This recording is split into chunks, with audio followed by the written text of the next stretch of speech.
Hello guys, let's react to this video. Seems very interesting. Uh,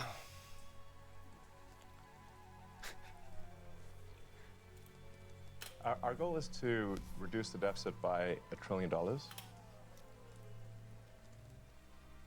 it starts very promising.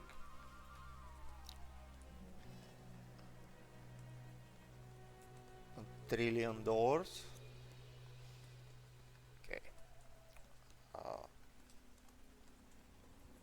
I study math. I'm bachelor of math science. I'd love to hear how. That's a lot of money. So from a nominal deficit of $2 trillion to try to cut the deficit in half to $1 trillion.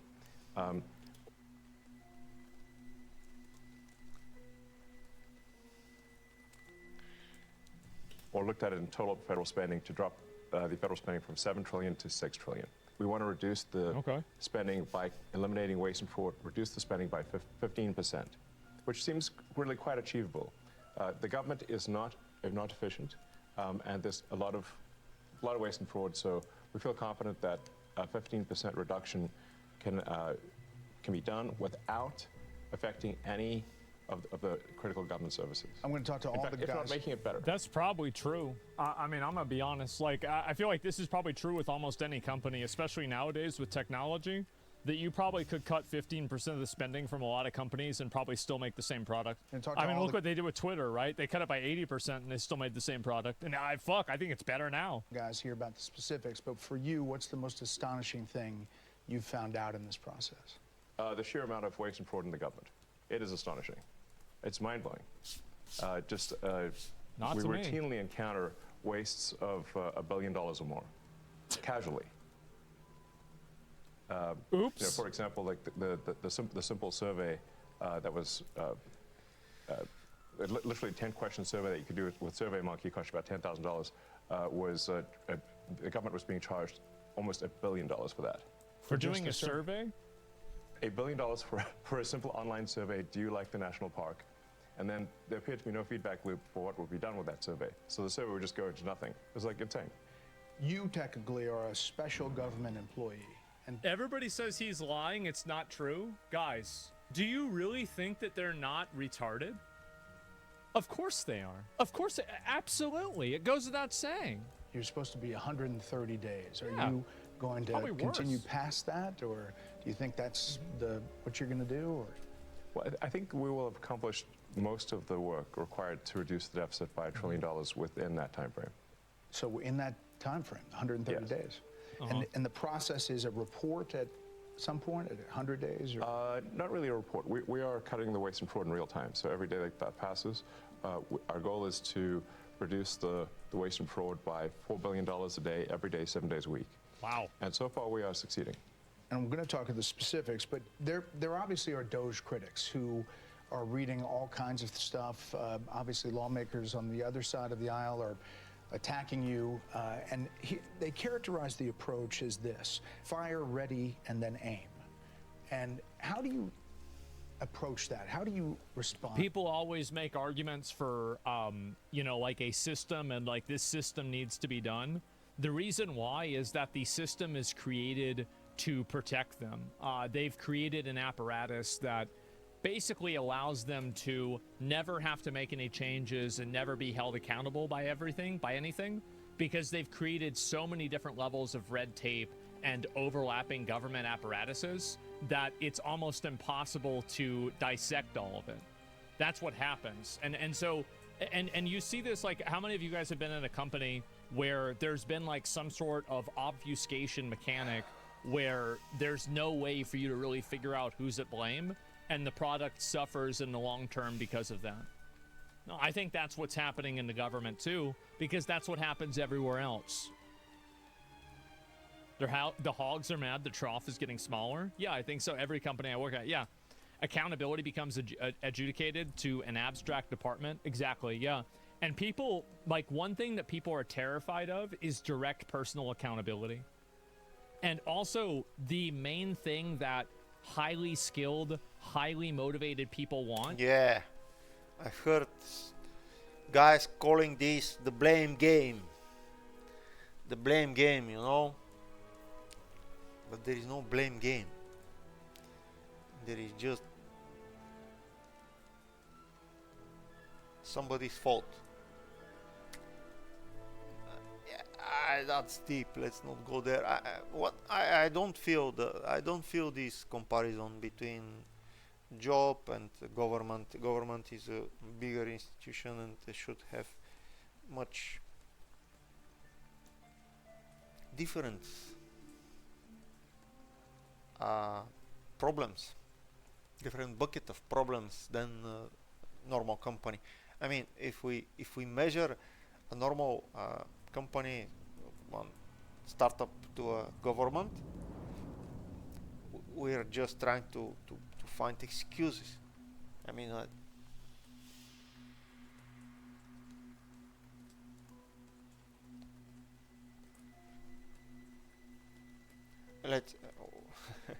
let's measure a guy which is just living in a village and working a regular job and taking minimal salary to Elon Musk, why? Or to president of a country. Or to, I mean, it's just the comparison is just not acceptable. The things that Elon Musk speaks makes market prices change, you know, and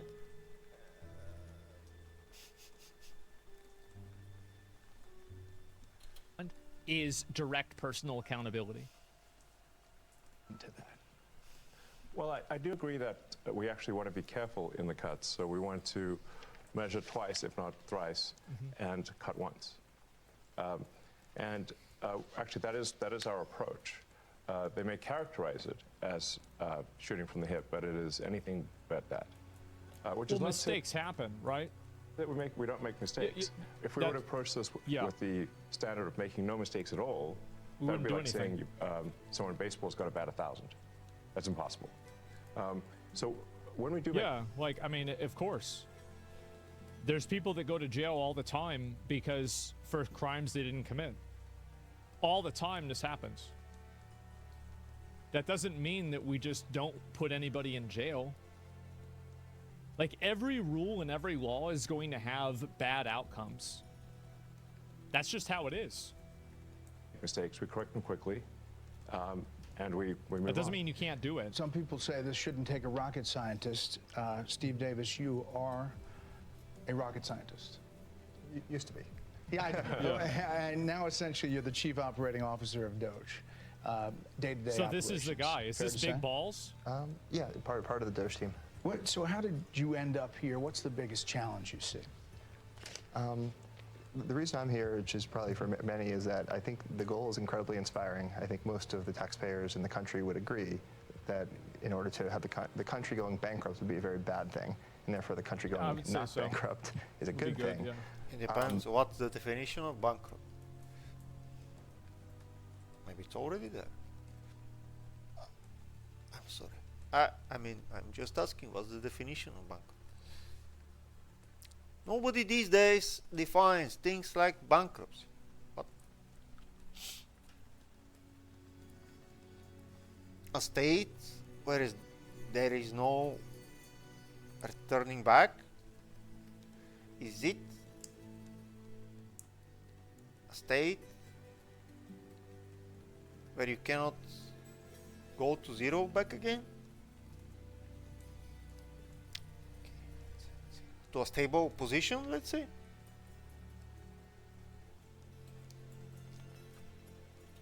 That all of us are willing to kind of put our lives on hold in order to do. I think the thing that's special right now is we actually believe there's a chance to succeed. I feel like, I mean, especially for me, I mean, growing up, like, the government wasting money was like the most common meme in like TV, movies, everything. Like, I don't understand how we can have a culture. Why you use the word wasting? It's like just spending, you know? Every spending is wasting in a way. But wasting is a bad word, so just say we can use the word spending. That's made jokes and just acknowledge that the government wastes money frivolously constantly. And now we're supposed to act like, oh wait, no, never mind, no they don't. Yeah, 2 years ago, people were doing that. Yeah, exactly. There's an administration that's supportive. It's been known for so long. Yeah, it's and obvious. A great cabinet and just a great group that will actually make success a possible outcome. And I think that's, given the inspiring mission and given the non-zero chance of success, it was worth doing. Yeah. I'd just like to sort of re-emphasize that point. The success of Doge is only possible with President Trump and with the outstanding cabinet that he selected. It would be impossible without the support of the president and the cabinet. But you're finding the money. I mean, it's big numbers, right? Yeah, like Elon said, the minimum impulse bid is often $1 billion. So, for example, the $830 million, which was the online survey, that's an enormous amount of money. That wouldn't have been found if the Doge team wasn't working with it, in that case, the Department of Interior. But then taking it one step further, Doge then publishes these things on our website for maximum transparency. So now I think you need to go farther. If there is a group of people that are being paid $880 whatever million for doing an online survey, you need to look at who made that call. You need to look at their relationship with the company that was given that contract, and then you need to order audits of these people's financial tax returns. That's what needs to happen, because the moment that you start doing that, I think I know what's going to be on those tax returns. I think I know what it's going to be. I think everybody does. It's not true, though. Well, if it's not true, then the audit wouldn't matter, right? It wouldn't. I mean, logically, right? That would be it. So yeah, and their families, exactly. Yes, and people that are in their family and around them too. Yeah, 100%. General public, it would have been impossible for the general public to have seen that. Now anyone can just log into Doge.gov anytime and see these payments. As they're not yet in real time, they're close, but they'll probably be in real time within the next few weeks. But the process, it still involves Congress, right? At some level? They still won't put them in jail, so why does it matter? In my opinion, I think we should put them in jail. This is my opinion, is that if somebody is found to be embezzling money or doing something that's quid pro quo with the government contracts, I think that they should go directly to jail for 5 or 10 years. And if they're taking money off the top and there's no justification for it, yeah, because that's the way that you stop people from doing this. The big problem is that, and you're right, the big problem is that nobody ever faces personal accountability. The moment that personal accountability is applied to individuals is the moment that this immediately goes away. And this is also the reason why it happens, is because, again, these people's actions are obfuscated through so many different levels of government apparatus, red tape, that nobody can ever be held accountable or held to a fault for this. And I think that's the problem. Congress, as informed as possible. Make an example out of them. But, yes, exactly. The law does say that money needs to be spent correctly. It should not be spent fraudulently or wastefully. It's not contrary to Congress to avoid waste and fraud. It is consistent with the law and consistent with... Okay, let me just share my thoughts on this amount of money for the whatever I heard on my survey or something. I don't know, was it in the whole America? I mean, all...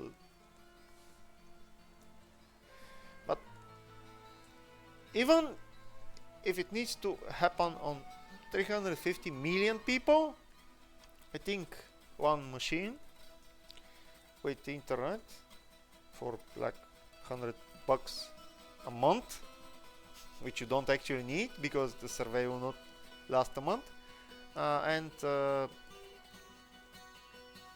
machine will cost not more than $10,000 US. It's enough to make the survey. I mean, I don't know what are these guys doing. They're about the technologies that needs to handle the survey from technological point of view, optimized to maximum. $10,000 machine and the internet. I don't get it. These guys are joking here. $1 billion? With Congress, and we've seen actually great support, at least from the Republican side of the House, and occasionally some Democrats too. If this is true, if this is reality, it's a problem. Of course, if it's not a reality, it's again a problem. But I mean, 1 billion is this is very large percent of the funding for the medical system in Bulgaria, like in my country, the country I live in, like the whole. It's nice to see people cross the aisle once in a while, but Like yearly funding. Usually when they attack Doge, they never attack any of the specifics.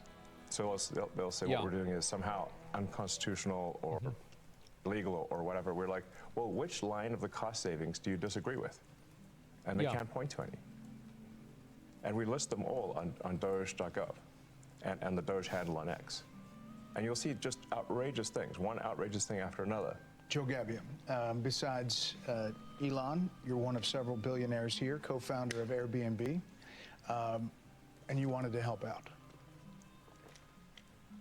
I bumped into Anthony and Elon probably back in February, and they told me something about a mine that was dealt with retirement, and they said they needed somebody to help out to fix retirement in the government.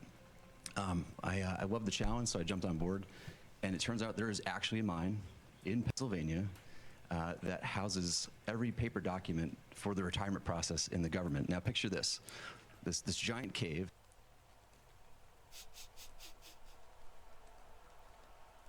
That's interesting. Just now this thing what we see on this picture,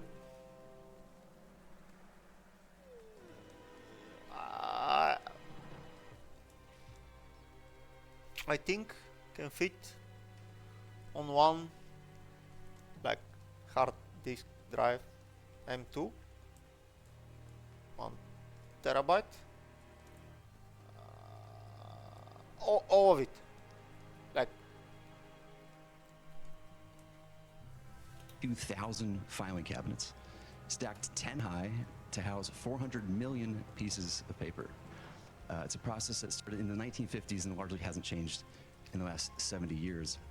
And so as you dug into it, we found retirement cases that had so much paper, they had to fit it on a shipping pallet. So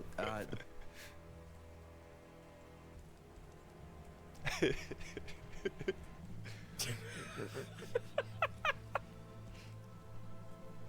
is so fucking retarded. Why would they do that? Yes, I don't know. How is this happening? Oh my god. They did that. No, why they did that? They did that because there was no technologies. There was no like I don't have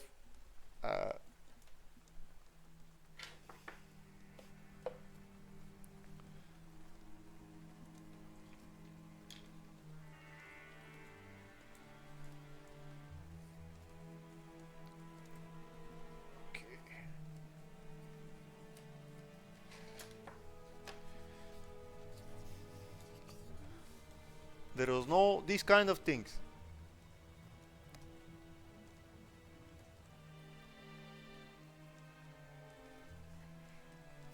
They SanDisk very fast,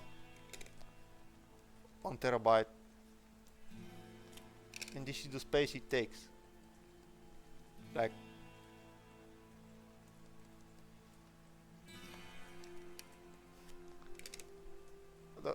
process takes many months, and It's we're gonna not make funny? it just No. many days. Will it be digitized or how? Absolutely. So this will be an online digital process that will take just a few days at most. And I really think Wait, what?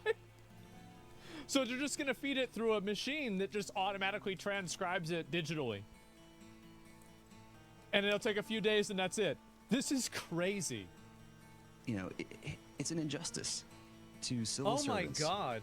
who are subjected to these processes that are older than the age of half the people watching your show tonight. That's So like 50. we really believe That's that bad. the government can have an Apple Store-like experience, beautifully designed, great user experience, modern systems. Yeah. Because right now it's Well, I mean, we're hand- not even talking about an Apple Store experience. We're talking about not having an underground mine with pallets full of retirement paperwork. Like, we don't need to go to the Apple Store. How about we just go to the year 2005? Like, you don't need, yeah, we don't need to have an Apple Store. Just let's go to 2005. That's all. I think that's reasonable. Yes, the retirement process is all by paper, literally with people carrying paper in manila envelopes into this gigantic mine. So they can't retire more than a certain number every month. Yes. About 8,000 a month. That's how we do. There's a So, bottleneck.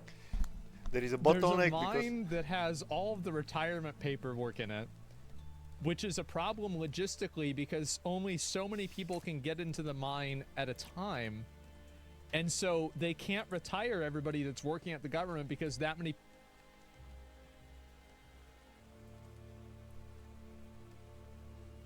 Remember what I was saying before about how like this is a Russian nesting doll of like government apparatuses and red tape? Like, this is what I'm talking about.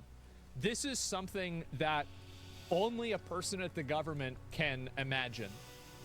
Like, a normal person could never even think this up. But a government employee, this is second nature. Well, of course. The reason we discovered it was we were saying like, well, let's encourage voluntary retirement.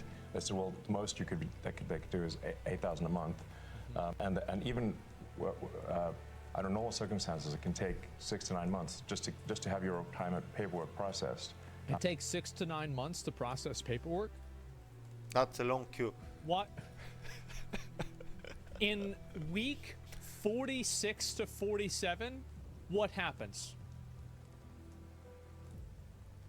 You know, or week 23 to 24, what are you doing in the weeks between 23 and 24 to make this happen? No, bro, this is just I queue. wonder. This reminds me one time my This is- dad, we went to KFC. My dad and I went to KFC. The year was about 2006, 2007. And the guy, my dad likes the pot pies from KFC. And the employee there told my dad that it would be an 81-minute wait in order for my dad to get his pot pie. Because it would take 81 minutes for them to get the pot pie ready. That's right. My dad did not like this answer. The next moment, you know, we're talking to the manager. The manager gave my dad 5 or 6 free coupons for KFC after that. And he brought my dad out the pot pie in about 6 minutes. Directly to our table. Interesting. That's right. I remember this very clearly. And so the employee get fired? I don't know. And so I've seen this happen in real life. And so when I hear this, I immediately believe it. And I know some people, oh, you shouldn't believe this. They're lying. I don't think they are. Okay, Asmongold, I have some information for you. This is happening only in United States of America. If this story was in my country, nothing will happen.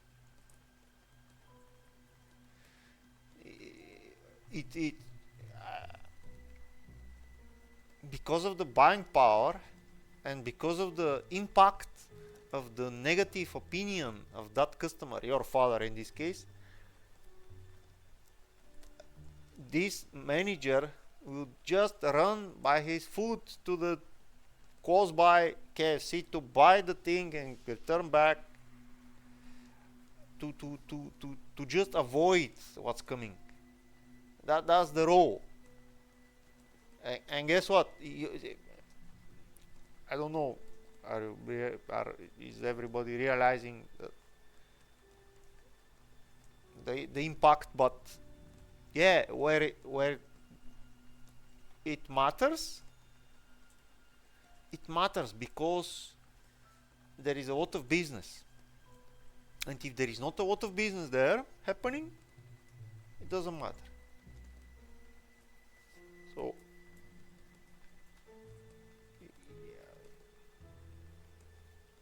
you are blessed to have this story. I don't have it, and I will never have it. at least in the near future, in my opinion.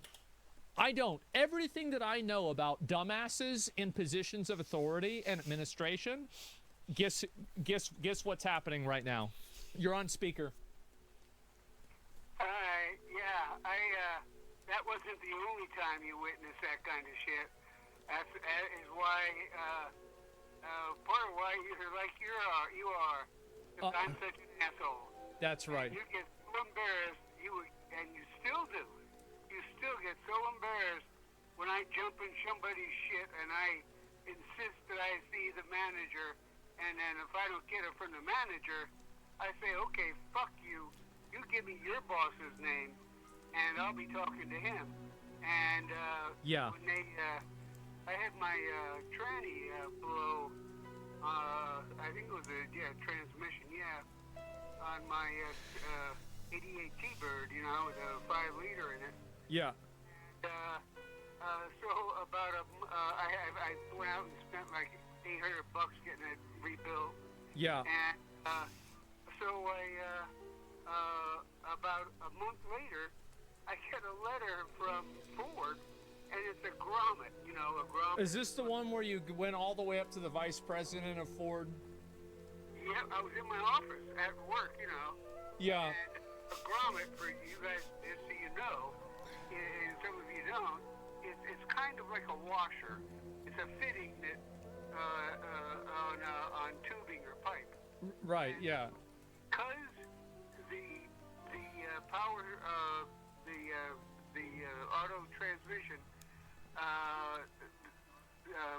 the line that has these fluids. Well, it didn't work, right? It didn't work. That's the point. And so. Just because it's sagged. Yeah. It sagged down a little bit. They fucked up. And so I called up Ford, and I said, "What the fuck is this?" I had to already pay, and they said, "If you don't do this, what may happen is," and exactly what happened to my fucking transmission.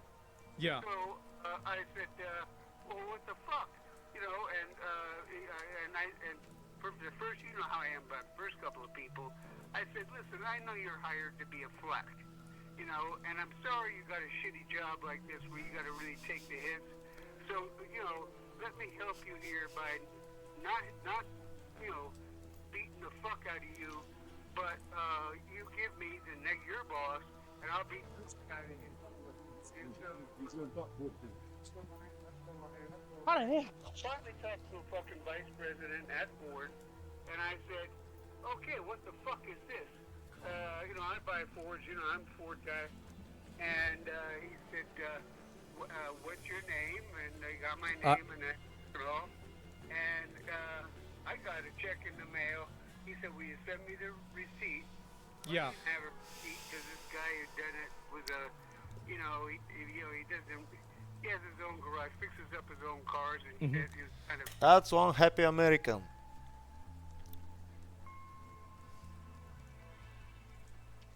That's one happy person. Informal. So I said, "We'll just make something out." So it was on like a piece of paper, Well, this is going off. This is going off the topic because No. I see you go on for much longer than this on just some fucking obscure point on a game, and then add in a couple of anecdotes about it. So just chill your fucking ass for a minute. I'm just finishing up, and so I sent this into them. Hey, they buy it, and one of the reasons I'm talking about this so much is do that. Say, if you get shit service, somebody fucks up. I think I told the story of the guy that was in front of me at the 15 or less line in the store, and he's got like 25 items, 30 items. He's fucking shopping for for several people, and I got like 6 items. Person behind me has a couple. Person behind, and so when the gal started to check them out, I said, "Wait a minute, hold it." And I looked at the guy and I said, "Did you go to school? What does that sign fucking say?" And he said 15 items. I said, "Does that look like 15 items on you right there in front of you?" "No." And I said, "It's not." And I said, "This is less than 15 items." And I said, you're checking me out first before you check him out, to the gal. I said, I'm sorry, I know you're, this is embarrassing. It's tough for you to deal with. If you'd like, call your manager over. I'll explain this to him, and I'll find out why the fuck I gotta be in the express lane behind some fucking asshole. And so I got my order. She put my order through right Yeah. there. And this other guy, he's a young guy, he's, kind of well built, but I don't give a shit. I mean, everybody responds the same way to a kick in the balls, a kick in the knee, and a kick in the face. And I wear my boots, so I don't care. Yeah. And and then I turned around to this Mexican lady behind me. I said, "Come on, bring your stuff up here." And she doesn't want to start any shit, or anything. Okay. I said, do it. And I waved through about 6 people. I stood there and waved them all through. And I said, okay, you can have your turn now. And then I walked out of the store. All right. And When was this? This was like last month, right? yeah, I was going to say, this ain't ancient history. This is Yeah. about a month ago. Okay. Well, I gotta get back to the video, right? It is. Okay. Okay. I just wanted to get that in All right. and cook a minute. Okay. It just, got a little boost here. All right. Yeah, so it's not. So. All right. Sounds good. I'll talk to you later. All right. I'll see you later. Yes. All right. Yeah, I'll be coming over later. All right. All right. Yo. Bye. Yeah. Yeah. Bye. I'll probably call in again maybe later. Okay. Great. Looking forward to that. Yeah. Yo. Bye. Yo, bye-bye. Guys, I just wanted to say that I'm positively jealous, and I really wish my father being in this position, having these funny stories and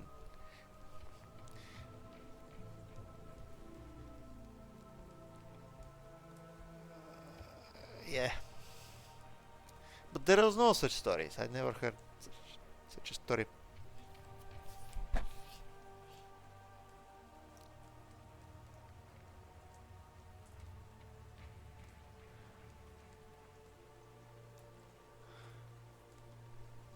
Okay. All right. Yeah, there it is. And no, he's done that so many times. I'm very conflict adverse. Like, I am like hyper conflict adverse. And so anything like that is like just completely like I just do not deal with it at all. Yeah, it's literally me. Anyway, we'll get back to it, okay? Circumstances, it can take 6 to 9 months just to have your retirement paperwork processed. And they often get the calculations wrong. Right. So we're like, well, why would it take so long to retire? And they're like, well, because of the mine. And you're like, what do you mean a mine? What's a mine got to do with retiring? And that's where we discovered the... See, this is the thing, right? This is always... You know what this is like? This is like video games, where it's like, oh, well, we can't let people... You have to farm out this item in order to get this energy thing, in order to get this other item. Well, have you ever considered that maybe you can just give people the item directly and not have to have this secondary system? And so this is the problem, is that these people are so captured by this like bureaucratic fucking weight. And it's the same thing. Like, think about it in video games. It's in companies. It's in the government. It's everywhere. And so this is what happens with everything. Like loading the stashes. Yes, exactly. Think about it in Diablo 4. This is exactly it. They have to render everybody's inventory. No, you don't. You don't have to do that. So the big problem that a lot of these people have is that the focus they have is on this ridiculous shit. They're not even thinking about it from the right perspective. All the retirement stuff is still done by paper in a process that looks identical to what occurred in the 1950s. Yeah, like we can't do more retirement processing because there's a mine that we put all the information into, and we can only, like, what do you, like, this is like a gotcha game. Well, we created this problem, and so now it has to be like this. A snapshot of the mine when it first started in the 50s to today, it looks the same. No, the problem is that if you go back to who created the mine, I think that guy solved the problem. Where the hell you put so much paper in a secure place where nobody can steal it, nobody can alter it. It's just the security guy and then a bunch of, in a secure place. I think that was the problem, and that's why they pick cave. Because what's the benefit of cave? Like, it's secure. There is no windows. There is no possible fire. There is no amortization. You just put the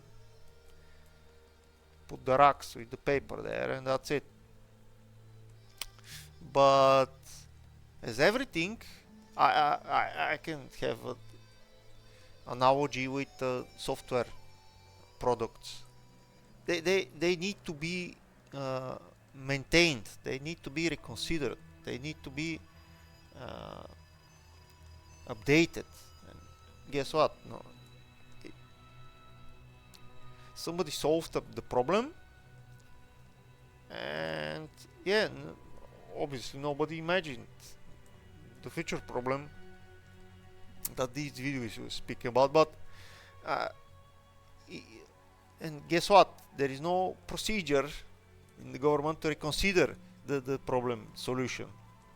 Like after 10 years, there is nobody to bring up the discussion. I guess current initiative to save over the cost, it's like doing exactly that. But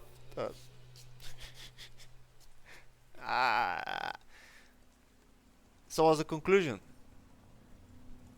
having a solution, having a project, it needs to have a roadmap. And I guess many projects actually have roadmaps, but this roadmap, from a pure architectural point of view, needs to be also open to re-evaluation, because and it should be scheduled. For example, when you release an app, you should plan in the future a day to reevaluate the effectiveness of and this should be part of the roadmap.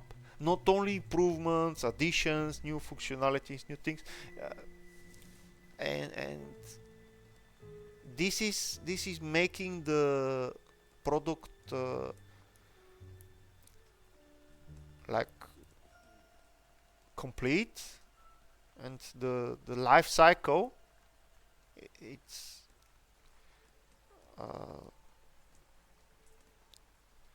more viable. Because after, for example, you write a roadmap, but there is no recursion in it.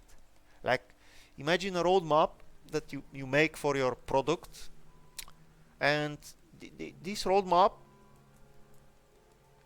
it calls itself. After 3 years, we'll sit down back again and write a new roadmap.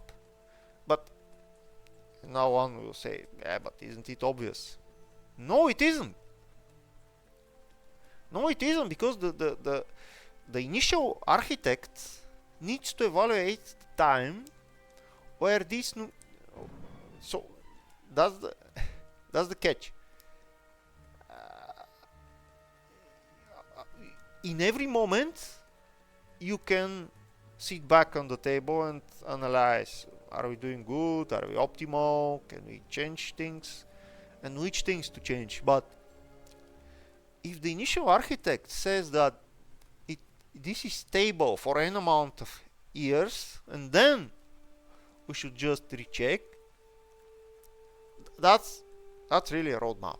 That's a plan, and that matters, because I guess in a very financial world, everything predictable is good. And guess what? If you schedule when you need to look at the thing again, re-evaluate it based on how the world changed, then you're having the predictability. And of course, at that moment, there would be a spike of unpredictability. But until that moment, it's okay. And it's beneficial. And actually, well-designed systems shall go in the history and in the schools.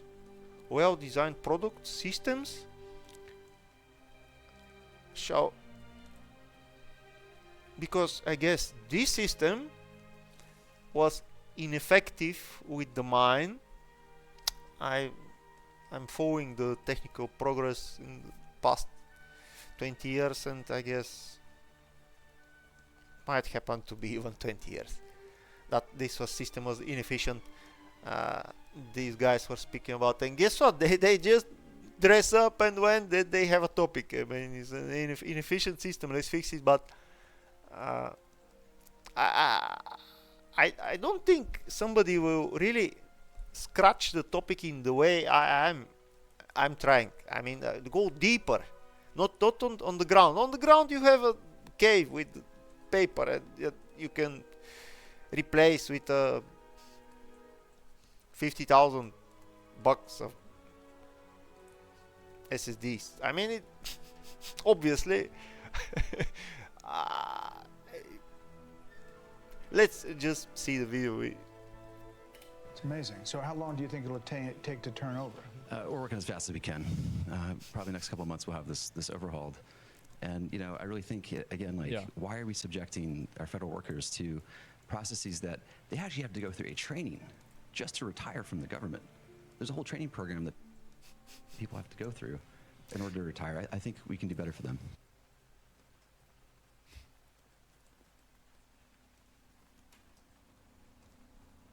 This is the work of a council of Karens. And everybody knows it. This is what it is. It's a bunch of people, and their job is to ensure that they continue having their job. That's it. What the fuck are they training for? I don't know. This is it. It's crazy. The government jobs are training to retire. This is outrageous. What are they training about? I'm so confused. Probably how to figure out all the paperwork. Probably. Moganasi, Doge engineer. You go into these places, one of the more than a dozen engineers, first people to go into the agencies and view the computer data sets.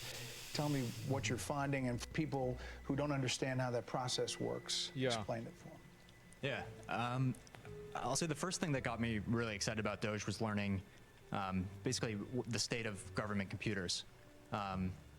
By some Don't tell me that it's on XP. Don't tell me it's on Windows XP.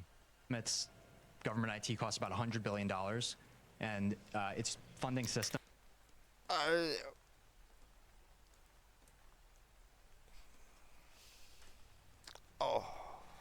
that are over 50 years old.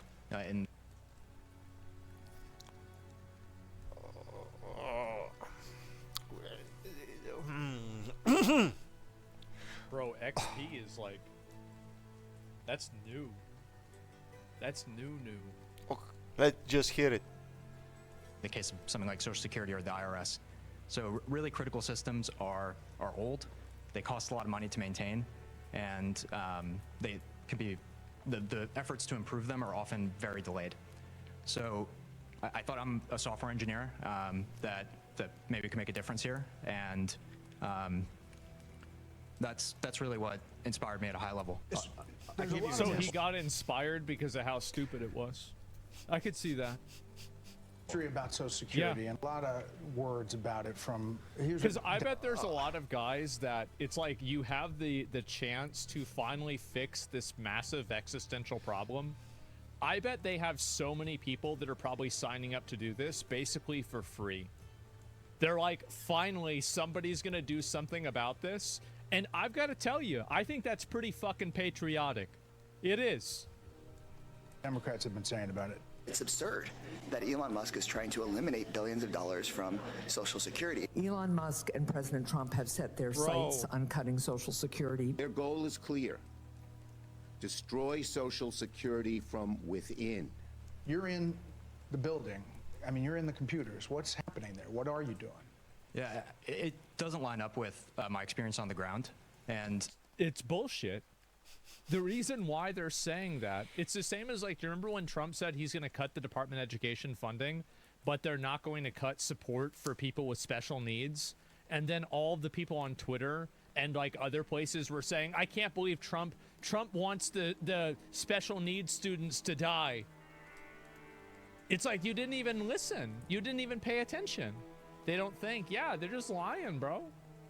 I'll say the two improvements that we're trying to make to Social Security are helping people that legitimately get benefits, protect them from fraud. They're still saying that? Yeah. That they experience every day. Yeah, it's all hyperbole and lies. Exactly. And once you understand that their entire messaging, like their entire messaging system is just like, let's exaggerate and misrepresent something in an intellectually dishonest way and hope the stupid people that watch us believe it. That's the entire strategy.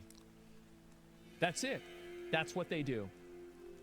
Basis, and also make the experience better. And I'll give you one example.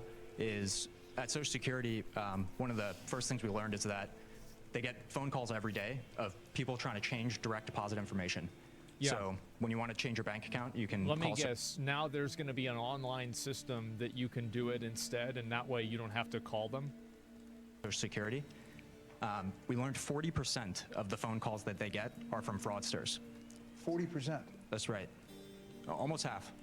Yes, and they steal people's Social Security is what happens. Is they call in, they say, they claim to be a retiree, then they convince the Social Security person on the phone to change Social engineering. where money's flowing. It actually goes to some fraudster. This is happening all day, every day. And then...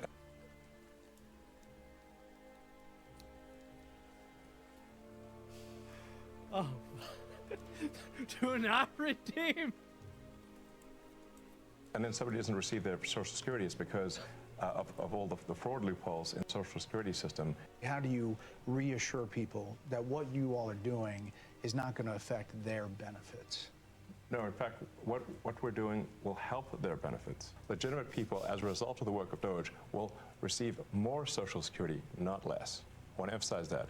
As a result of the work of DOGE, legitimate recipients of Social Security will receive more money, not less money. All right. So what he's saying is that Doge is going to cut Social Security for old people and it's going to let them die. That's pretty fucked up. Wow. Can you believe that? Jesus. That's horrible. And let the record show that I said this, and it will be proven out to be true. Let's check back on this in the future. So, Washington Post, the Social Security Administration website crashed 4 times in 10 days this month because the servers were overloaded, blocking millions of retirees and disabled veterans from logging into their online accounts. Democracy dies in darkness.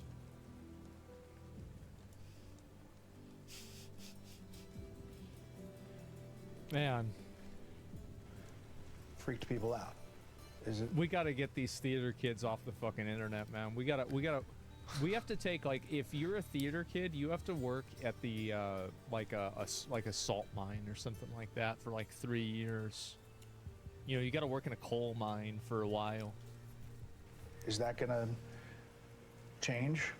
Yes, we're going to make sure that the website stays online. Yeah. I mean, but is it a result of going in there or something you're doing? No.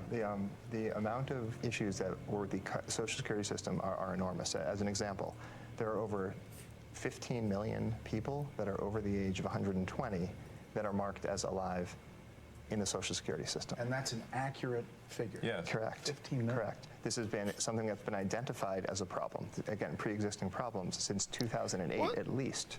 Can you... What? Wait.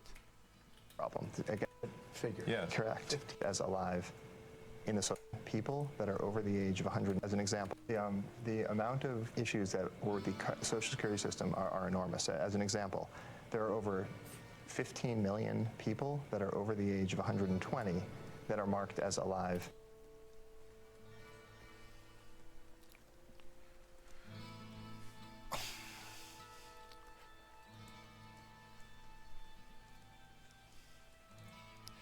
Guys, I don't know, is this statement true or not? But just having the statement is so big problem.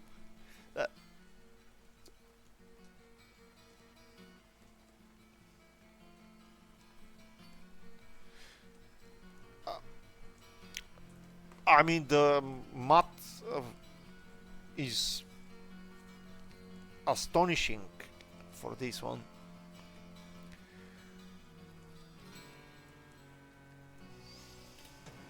In the Social Security system. And that's an accurate figure. Yes. Correct. 15 million. Correct. This has been something that's been identified as a problem. Again, pre-existing problems since 2008 at least. Did somebody evaluate the consequences? If, let's say it's true, I don't know is it true or not. If it's true, it's an astonishing problem, and I guess if it's false, this guy is a liar, and that's a problem of its own. But did somebody evaluate the possible financial outcomes of this so-called problem?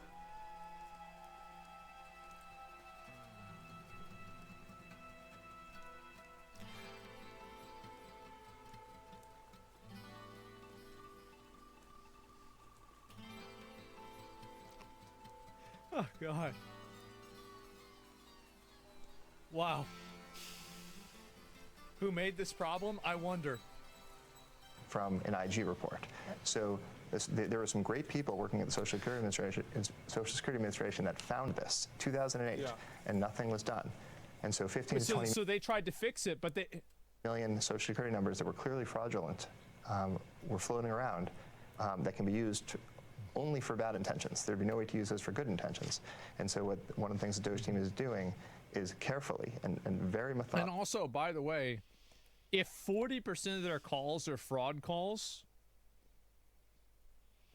40% of the calls wouldn't be fraud calls if these people weren't getting paid out.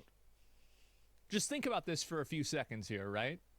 Like, if you've got all of these people spamming this, there's a reason for it. That makes sense. Yeah, of course. Looking at those and making sure that any fraudulent ones are eliminated. Brad Smith, working at HHS, and obviously another element is Medicare and Medicaid, NIH. Oh, they're going to cut that. What do you find? And they're going to kill all the old people. Well, I'd say there's a couple of things we're really committed to in our work at HHS. Yeah. Number one, making sure we continue to have the best biomedical research in the world. And number two, making sure, which President Trump has said over and over again, that we 100% protect Medicare and Medicaid. So they're going to cut Medicare and Medicaid. They're going to get rid of it. That way old people die. A lot of opportunity. So if I take and NIH poor as an people example, die. Today, if you're an NIH researcher and you get a $100 grant at your university, today you get to spend 60 of that, and your university spends 40 of that. What? NIH is an example. Today, if you're an NIH researcher and you get a $100 grant at your university, today you get to spend 60 of that, and your university spends 40 of that. The policy that we're proposing to make is that you get to spend 85 of that, and your university spends 15. So that's more money going directly to the scientists who are discovering new cures. Seems good. Yeah. Another example at NIH is today they have 27 different centers. They got created over time by Congress, and they're typically by disease state or body system. There's 700 different IT systems today at NIH. What? 700 different IT systems. IT software systems. They can't speak to each other. And so they don't talk to one another. They have 27 different CIOs. And so when you think about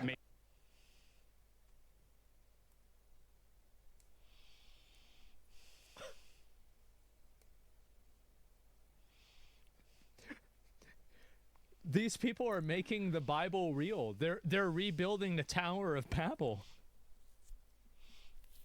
And Mac versus PC times 27. Well, this is why, guys, this is why we have the mine. Is because all the paperwork is in the mine, and we can go there for sure. Do you see kind of how these problems, like, it's basically like you have a house of cards, and they hold each other up, but none of these cards should fucking be there in the first place. Not being sarcastic, this makes sense. Oh, I'm sure. Making great medical discoveries, you have to connect the data. Time out. You said 27 different chief information officers? Correct. And most of them are non-technical. So there's a lot there. There's a lot of opportunity. It will make science better, not worse. Oh my God. When I say that our job is tech support, I really mean it. Yeah. We have to fix the computers. If the computers So the problem is that nobody at the government knew how computers worked? I knew it. No, bro, they know how computers work. There is nobody to do orchestration, to do optimization. Why it should be done? Also in companies, it's the same. In the industry, it's the same. Everywhere, it's the same. If there are guys which are not cleaning their cars, because why? talk to each other, you can't get research done. If the computers can't stay online, people won't receive their Social Security. Yeah. So what we have here are a bunch of failing computer systems that are preventing people from receiving their benefits, that are preventing people from preventing research from happening, that are extremely vulnerable to fraud, and we're fixing it. And does that include AI? Does that include? But let me just try to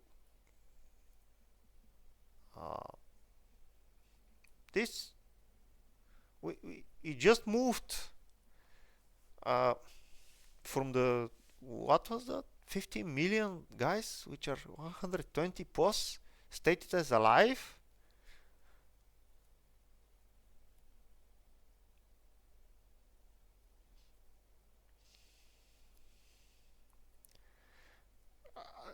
And we just moved away from this topic, like we just stated it, and yeah, that's it. I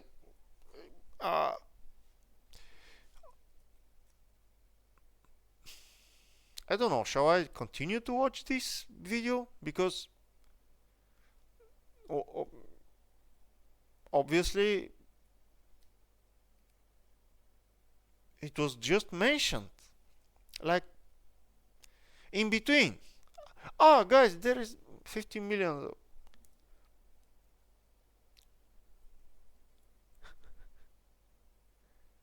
My country counts how much, like 7 million?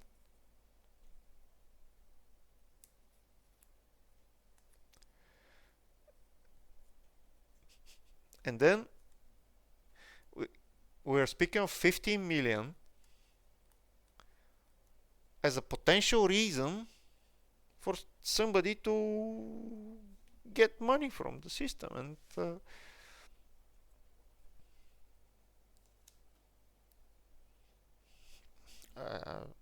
changing the system overall. That's, I guess, what people are afraid of, is they don't know.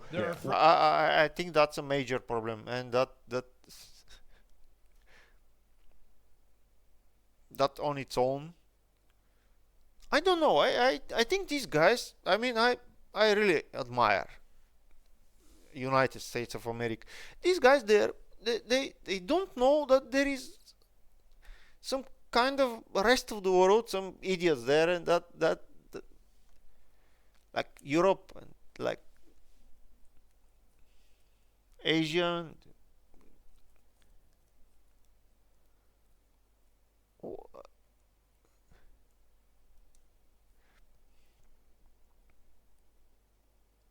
This is astonishing amount of money stealing, or kind of crafting, or what would be the word? And we're not speaking of $1,000 a month, I guess. Like times 15 million. What?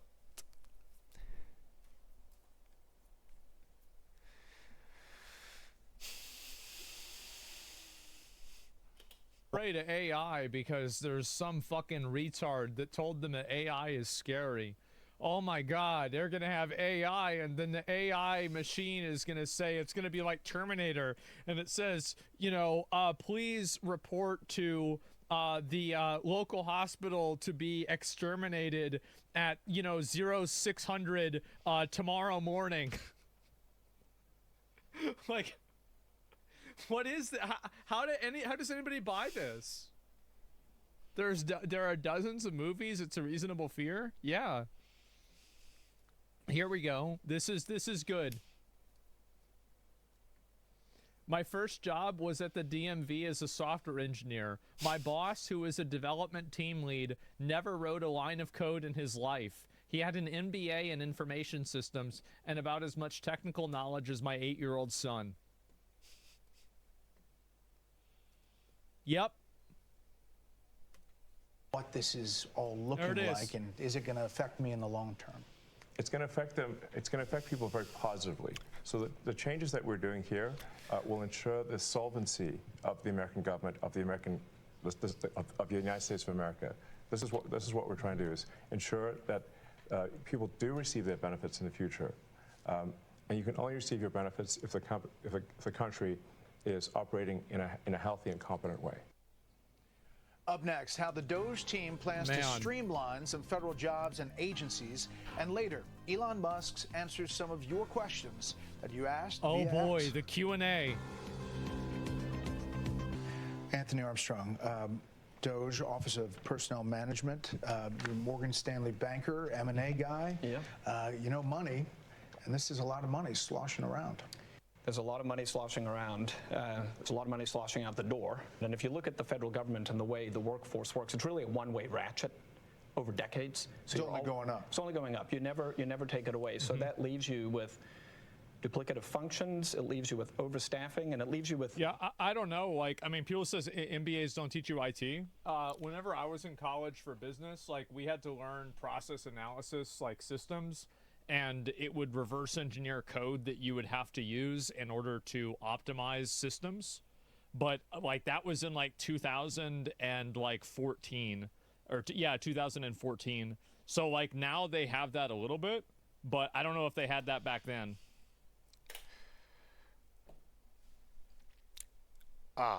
In my personal experience and opportunities in my life, I learned one thing. In modern tech world and in modern financial world, and considering United States of America is both top tech and financial continent,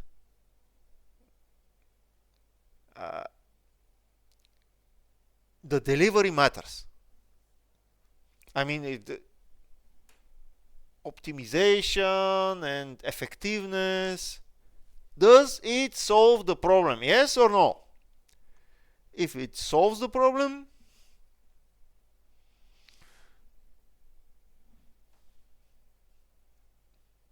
that's it. That's it, what it matters. Doesn't matter. Because it's time to analyze the effectiveness, to make papers, to make research. It's time. It's time to optimize the effectiveness. And these two times can be removed. So the overall thing to be fast. And often, magically, it's removed. There is no time. There is no time to brainstorm this product, to make it good in the next 10 years, not in the next 1 year. There is not enough time to analyze the effectiveness of this product.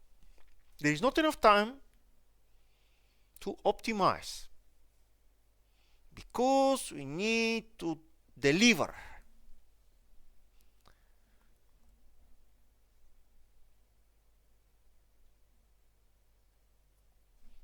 And yes, that has some consequence. And it's delivered, it's there, I guess it's okay. This is exactly as the Diablo 4 game. It needs to be delivered on this date. Yeah, but it's not ready. Yeah, but the gameplay doesn't matter. It needs to be on this date. And then 2 years after, we are handling the gameplay issues, quality of life, overall idea. The only thing which doesn't suffer a dramatic change was the graphics, because they are part of the uniqueness of the game and they cannot suffer so much criticism. Everything else is criticizable. What are the consequences? A bunch of other games rise. Who's to blame? The one who is setting the deadline. Functions in the wrong places. So a couple of It's examples. outdated, yeah. Duplicative functions. Brad mentioned Now they have 27 DEI. CIOs. If Yeah. you kept going with Brad, he would talk about the communications office. I think you've got 40 distinct communications offices in HHS, right? Yeah. 40? Yeah, and that's not unusual. Wait, what? He would talk about the communications office. I think you've got 40 distinct communications offices. So there's 40 communications offices? Huh. I'm sure we need all of those. Yeah. HHS, right? Yeah. Right. Yeah, and that's not unusual, by the way. Multiple offices like that. It's not making anyone healthy. This is not about the employees. There's many hardworking, well-meaning people who took these jobs. These jobs were out there. They applied for them. They took them. They're doing. Actually, the focus of this meeting. What's the focus of this meeting? I think it's ambiguous. That I may say the focus of this meeting are the failures. The failures.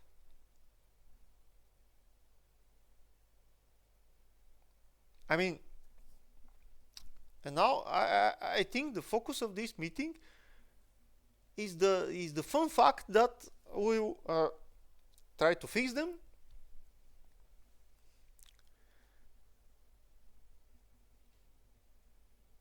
It's like, okay, if you have one prisoner, and then this guy gets a 10 years prison sentence, and then imagine a discussion.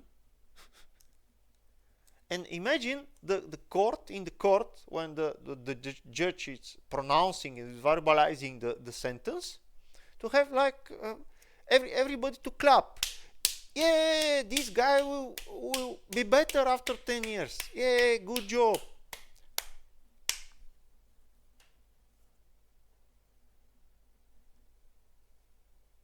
I don't think that's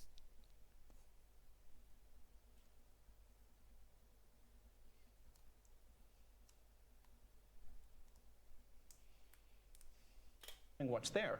It's just that they're duplicating the effort of 40 offices. So you've got that. You've got overstaffing. A good example of overstaffing would be the IRS has got 1,400 people who are dedicated. I'll tell you right now, like, we got paid to do fucking nothing half the time. They would even say, you're getting paid to do nothing. Just sit there. I'm like, but I don't have to leave till 3 more hours. He said, okay. What do you want to watch? Want to watch Lord of the Rings? Go to the break room. Just watch TV. Okay. Great. Yeah. Easy money. To provisioning laptops and cell phones. So if you join the IRS, you get a laptop and a cell phone, you're provisioned. So if each of those IRS officers or employees provisioned 2 employees per day, you could provision the entire IRS in a little more than a month. So 12 times a year, It you doesn't can make any sense. Why re-provision. would you have 1,400 people whose only job it is to give out a laptop and a phone? Right. The whole IRS could be handled. Wait. What? Laptop and a cell phone, you're provisioned. So laptop IRS has got 1,400 people who are dedicated to provisioning laptops and cell phones. So there's 1,400 people. I thought it said 1,400 people that were getting them. There's 1,400 people. It's their job to manage laptops and cell phones.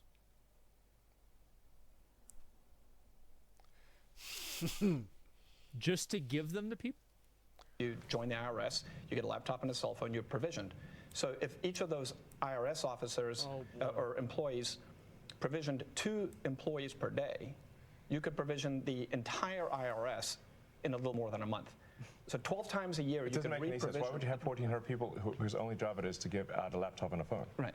The whole IRS could be handled once a month. So that doesn't make any sense. And President Trump's been very clear. It's scalpel, not hatchet, and that's the way it's getting done. And then once those decisions are made, there's a very heavy focus on being generous, being caring, being compassionate, and treating everyone with dignity and respect. And if you look at how people have started to leave the government, it is largely through voluntary means. There's voluntary early retirement, there's voluntary separation payments. We put in place deferred resignation, the 8-month severance program. So there's a very heavy bias towards programs that are long dated, that are generous, that allow people to exit and go and get a new job in the private sector. Yeah. And you've heard a lot of news about rifts, about people getting fired. At this moment in time, less than 0.15, not 1.5, less than 0.15 of the federal workforce has actually been given a RIF notice. So they're selected. So that's like, that's like 1 in like every 750 people or something like that. If they're less. It is basically almost no one's gotten fired. 850. Tom Krause, working at Treasury. That's a lot. You are having access to the payment system, oversees all the outgoing payments. Essentially, those payments were going places we didn't know where they were going, right? Yeah, unfortunately, that's the case, Brett. You know, as an ex-CFO of a big...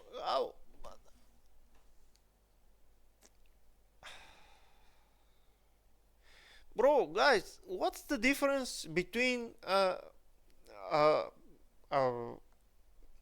normal guy with a minimal salary in Bulgaria, in some village, speaking this to his wife? Where are the money going? I don't know.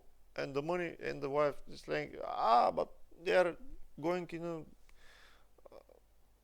in some directions that we even don't know. I mean, what is this even possible to be just like this discussed, this statement? Is this possible? Yeah, unfortunately, that's the case, Brett. Unfortunately, that's the case. Access to the payment system, oversees all the outgoing. I don't get it. I mean, a big building, Treasury Department, and then payments. Essentially, those payments were going. Those payments were going. Which payments? All the payments? Like in places we didn't know where they were going, right? Yeah, unfortunately, that's the case, Brett. You know, as an ex-CFO of a big public tech company, really what we're doing is we're applying public company standards to the federal government. And it is alarming how the financial operations and financial management is set up today. There is actually really only one bank account that's used to disperse all monies that go out of the federal government. Time out. One bank account. It's a big one. It's a big one. It's a big one. It's a big one. A couple weeks ago, it had $800 billion in it, but it's the Treasury General account. So when you... What? $800 billion in it, but it's the Treasury... So there's just an account that has $800 billion in it? But that's conceptually wrong. How you can have an account for a government? oh my gosh, are we living on a separate planets with these guys? I mean, how you can have an account, a bank account with $800 billion in it and this to be the government? Like, conceptually, a government is some different structure and it's not equal to an individual. Individual is the account able to have. And government is not implementing that interface, account able. Like, you cannot just have an account with some amount of money and then somebody to just spend it with what, signing a paper or what? I mean, what? Are you joking now?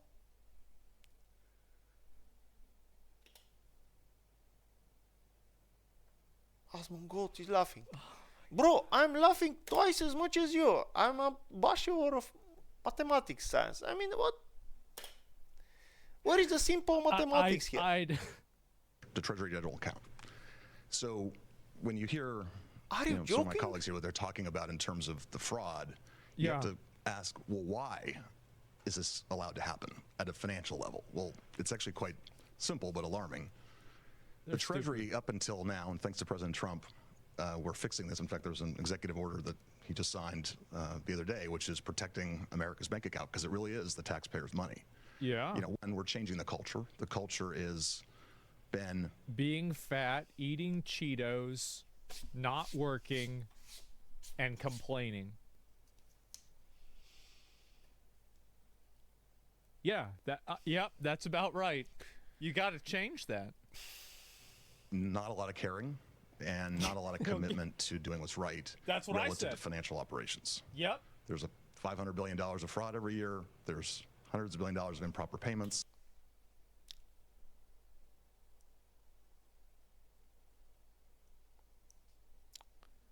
$500 billion of fraud every year. Oh, okay. That's nice. I mean, let's just listen a little bit and then stop. Can't pass an audit. The consolidated financial report is produced by Treasury, and we cannot pass it on. We have material weaknesses. What that means is that if I was a public company They can't figure out where the money.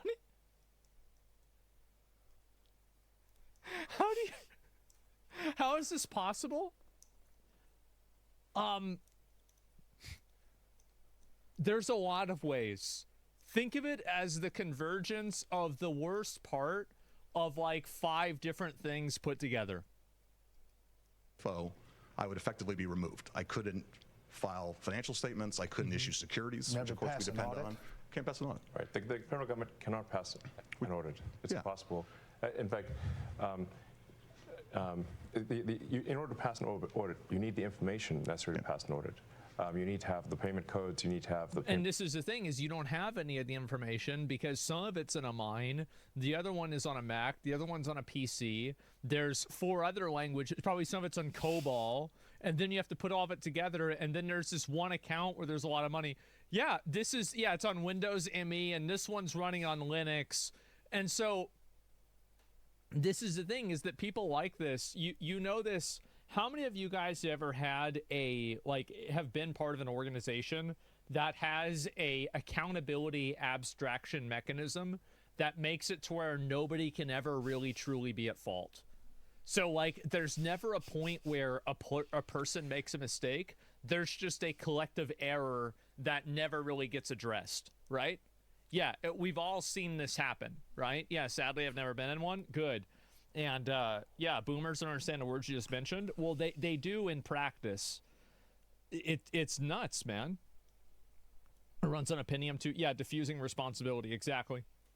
People are terrified of personal accountability, and so they create these systems to protect themselves. Explanation, and you need to have a person you can contact to understand why that payment was made. None of those things were mandatory. Until just recently, just a few weeks ago. So you didn't even have to explain. Yeah. We're serving 580 plus agencies, and up until very recently, effectively they could say make the payment, and Treasury just sent it out as fast as possible. No verification. And so what we're doing is what any household would do. But imagine you're a household, you have a bank account, everyone has an ATM card connected to that account, everyone has a checkbook connected to that account, It's not just your children, it's not just your parents, it's your in-laws, it's your extended family, and they all can go to the account and disperse funds. No questions asked, no justification, no verification. Up next, the DOGE team targets government contracts, and we'll show you what they're finding. Man. Tyler Hassan, Interior Department. Why didn't they send me $1 million? Because you're not related to somebody that works at the federal government, apparently, right? I don't know.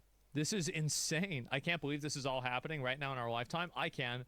Anybody who's ever worked at a big... I cannot. I cannot accept this as a reality. Company or at the government knows that this is... If you have... You know it's probably worse than what they're saying. That's the truth. Oh. Like, it's probably even worse than what's being said here. You're a former oil company CEO. You're reviewing contracts before they're approved for funding. What are you finding? Well, Elon and Steve kind of stole my thunder a little bit, but I actually found that customer service survey contract. I actually have an example of one right here. I could have done this in high school. And so this right here, this gentleman, this right here was $880 million. Is that right? $800 million? It was, damn, that's crazy. Wow. Is that right? I found it. Is that bad? I found it on the weekends because under the Biden administration, 800 billion? No, it was almost 1 billion. It was 800 million. No departmental oversight within the Department of Interior you can go back whatsoever. And watch it. None. We are now reviewing every single contract, every single grant, and when things come to my attention that don't make sense, I'm bringing them to Secretary Burgum, and he's been fantastic. He's a businessman. He's very supportive of DOGE. It's been wonderful to work with him. Is the battle between government of decades and decades of buildup and business, which you guys are, is the roaches? That's the problem. Is you got all these roaches that are entrenched in this shit, and they don't want to get exposed. They don't want you to pick up the rock that they've been living under for 30 years. And so they put like 5 other rocks on top of their rock, and they hope that you can't get through all the other rocks to get to their rock. But then whenever you finally get to their rock, they're fucking pissed. Is that like a train hitting each other? I mean, it seems like it's pretty disruptive. Well, this is a revolution, and I think it might be the biggest revolution in government since the original revolution. What is the revolution? What would be different? How it would be different? Who is planning the difference?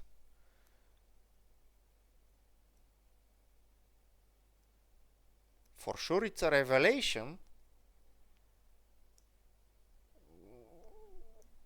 For sure we are admitting some things. But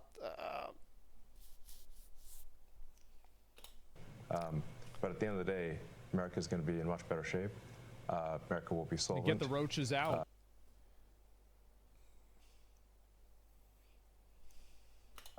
The critical programs that people depend upon will work, and it's going to be a fantastic future. But are we going to get a lot of complaints along the way? Absolutely. You know, one of the things I learned at PayPal was you know who complains the loudest and with the most amount of fake righteous indignation? People that are scamming and trying to get you to give them money. The fraudsters. Yep. Yep. That's right. No, because you know how, like, the thing is that roaches, whether you've got a roach at PayPal, you've got a roach in a WoW guild, you've got a roach at the government, or you got a roach at a company, a roach is a roach. They're all the same. It's a tell. There's some of these NGOs that are crazy, like the $2 billion to Stacey Abrams NGO that basically didn't exist and suddenly gets $2 billion awarded from the federal government. She has why? And there are many such cases like that. I think that most people, common sense-wise, would say the fraud's got to end. Yeah. They're concerned about the 94-year-old mother who skips a check, or somehow doesn't get what she's supposed to get. Right. And what we're trying to say is actually that the 94-year-old grandmother is actually, as a result of Doja's work, going to get her check. Yeah, She's because not. before she was getting finessed by some guy, you know, living in, I don't know, India, Nigeria, or maybe just Indiana. Do not redeem. Okay, so yes, this is me. My name is Bill Government. I'm John Government. Okay, so what is the amount of money? Okay, so you're going to deposit into this account. So this is how you buy cryptocurrency, and then you have to send it over to this wallet. Okay, no. You have to capitalize that letter. Okay, no, you hold down the shift button, and then okay, just put caps lock and then hit E and then put okay, there you go. All right, now put a J. Yeah, do not redeem. Going to be robbed by fraudsters like she's getting robbed today. And the solvency of the federal government will ensure that she continues to receive those Social Security checks, that Medicare continues to work, without which we're all doomed. The reason we're doing this is because if we don't do it, America's going to go insolvent. We're going to go bankrupt. And nobody's going to get anything. Why are you guys all doing it? I mean, you can pipe up, but... Now, I think when we speak bankrupt for a government, we need to have a definition.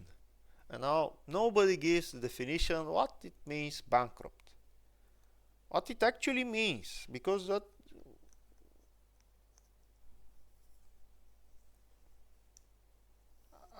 I cannot even try to imagine what it means literally, technically. What there is an indefinite amount of US dollars which are produced. I mean, they're out of thin air. What it means bankrupt. They can just continue to do that.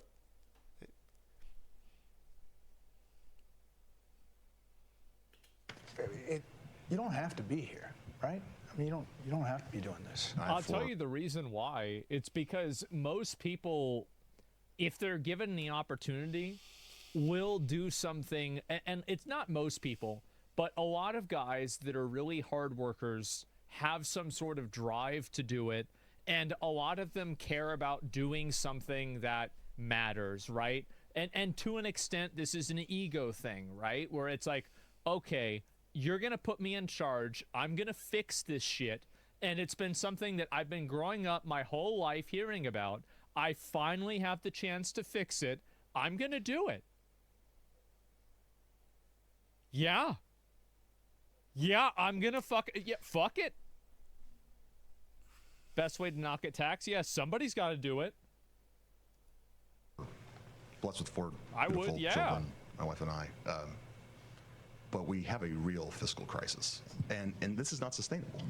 And it's the same thing with the military, right? I mean, if you've got people in there like that are trying to talk about like being a girl on the front lines of the military, this really isn't going to attract a lot of young men that are like, young men are the ones that go out and get killed. That's what happens.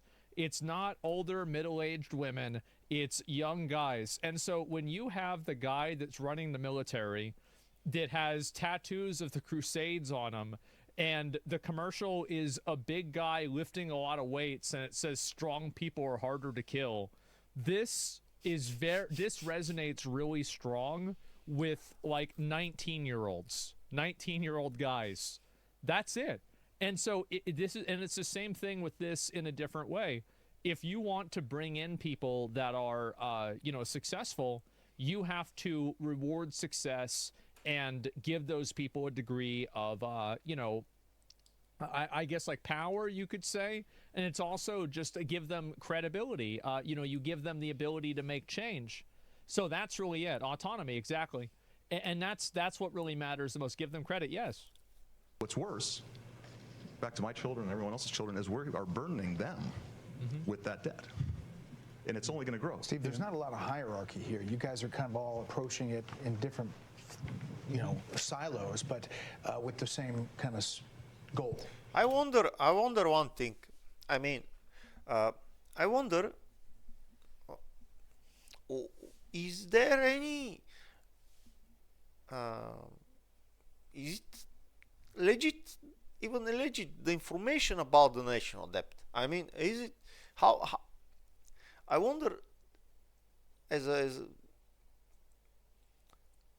public information, it's shared, I guess, how much is the national debt, how much it's rising, and so on. But is it true? Who knows?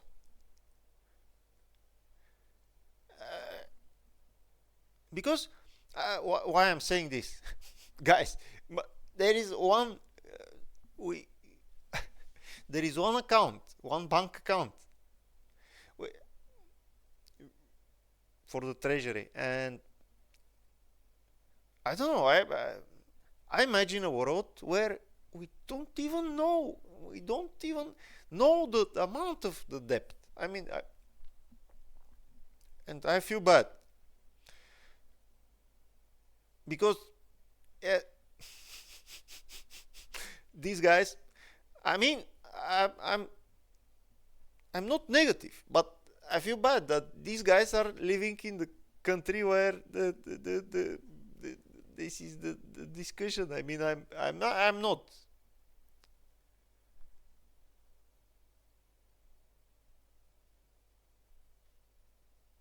And I wonder. Let somebody share the information and the history for the national debt. I mean, there is some historical, no, but to share the algorithm, how it's the historical path of the money creation that it's happening in the United States. From 71 year when the gold coverage was removed and so on. I think it was 1971. I don't know. I feel that it might happen. We don't even know the number.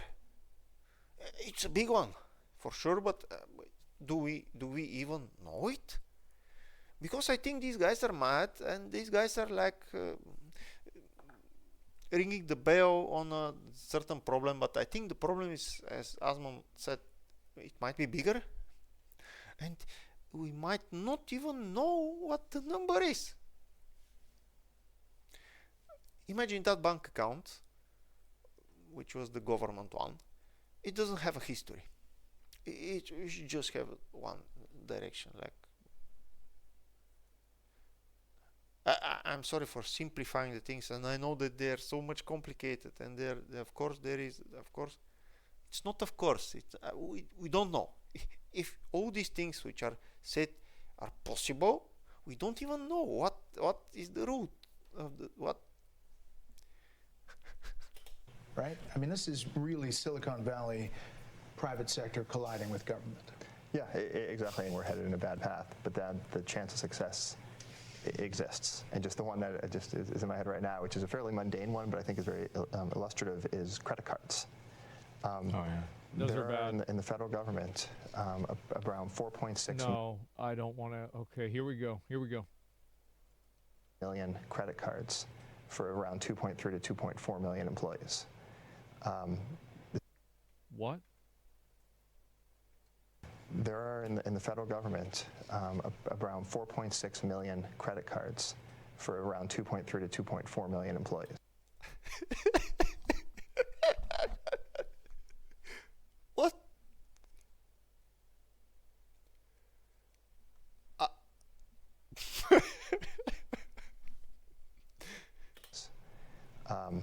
This doesn't make sense. Right. And so one of the things all of the teams have worked on is we've worked with the agencies and said... That's what I'm speaking about.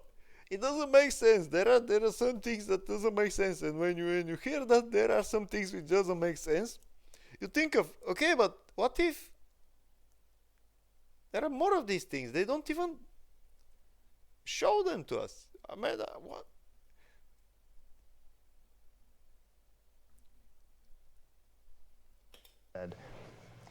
do you need all of these credit cards? Are they being used? Can you tell us physically where they are? I hope they're getting frequent flyers. Actually, on a different note, the rewards program the federal government has is actually not very good. That's a whole other... It's a negotiation. Right, yeah, exactly. But so far, the teams have worked together, and they've reduced it from 4.6 million to 4.3 million. So we're taking it easy. Yeah. But clearly there should not be, more... Is this considered funny?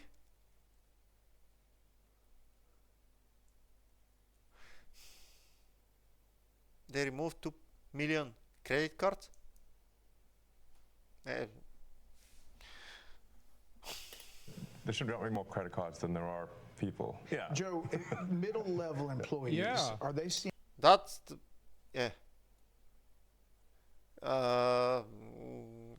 That's the funny one, Guys, let's just laugh.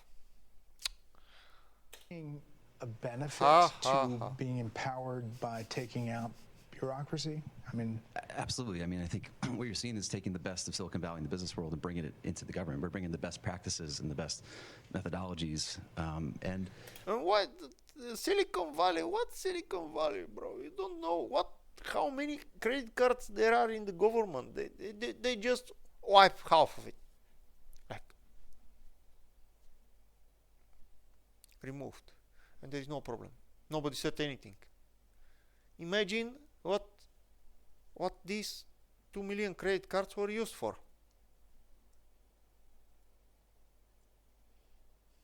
What? People are inspired, right? Especially. This is one thing a lot of people have been complaining about, where they say, "Oh, well, the government isn't a company; it's not a private company. It shouldn't be run like a private company." Why not? I should be run like what? A private company have accountability, as you said. They have somebody to blame, have a goal. I mean,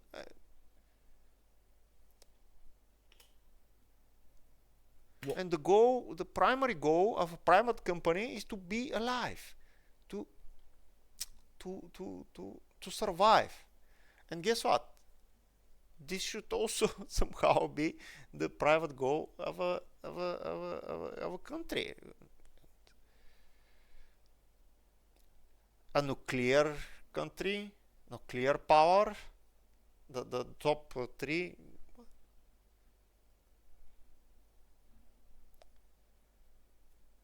Because if that's not the goal, I mean, if we cannot compare the United States of America to a private company, which goal is to survive and maybe be bigger, better, and compete somehow with the rest, fair competition. It's a top 3 nuclear company. If it doesn't have the goal to survive, we should be afraid, or I'm missing some point. I mean, and guess what? The way it's the information which is spread with this video leads me to the conclusion that it's not.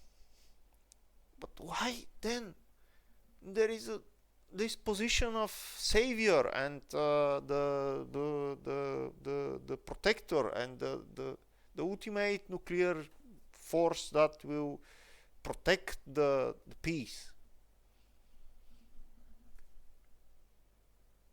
If it's run without the focus to survive, to be, I mean, I know that financially surviving doesn't mean surviving like the continent is to survive, but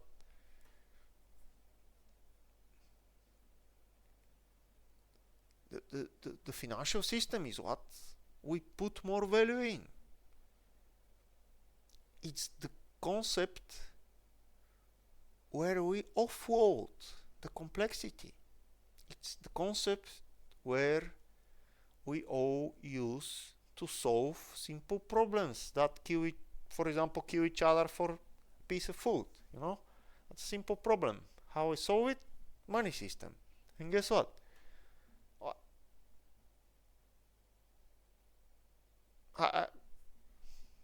Why not? Why not? Why is it a bad thing that these guys that want to save money? Why is this an issue? It's a business. Well, it's not about whether it's a business or not. It's about optimizing the money. That's what it's about. Like, there's an amount of money that you're spending and an amount of money that you're getting. And the fact is that it sure seems like they're wasting a lot of fucking money. On the retirement process, which I can speak to, they've been trying to modernize and get off of paper since early 2000s.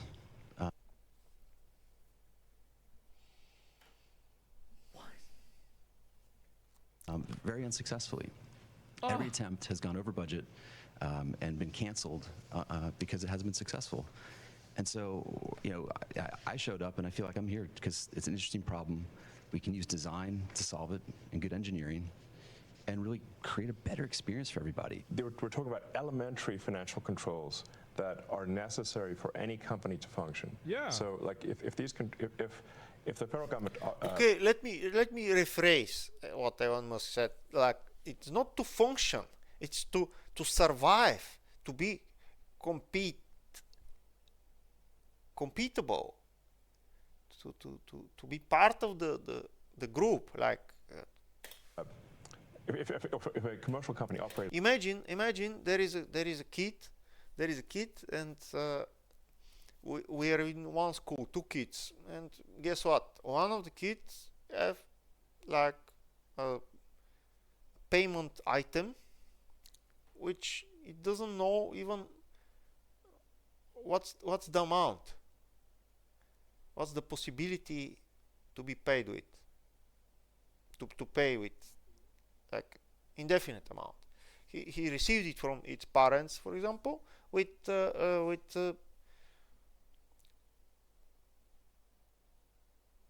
clarification that he or she can pay with it. But the next kid receives 2 of the local currency per day. And how these two can coexist in that school without a conflict? I mean, I can somebody tell me these 2 kids how they would exist in that school without a conflict, like long term? Short term, okay, they will exist, whatever, but long term, it's unavoidable to have conflict because the common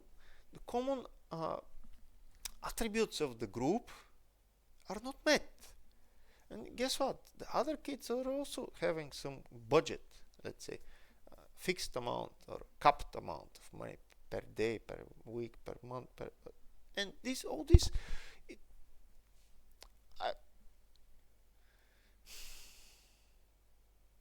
The way the federal government does, then it would be immediately go bankrupt.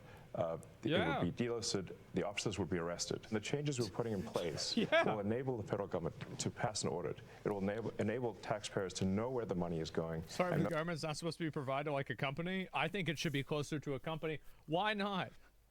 Why not? Why is it bad that if this was So basically what you're saying is that if the people that were in charge of this could be held accountable, they would go to jail. And so this is somehow okay? Why is it okay? I don't understand this at all. It's crazy.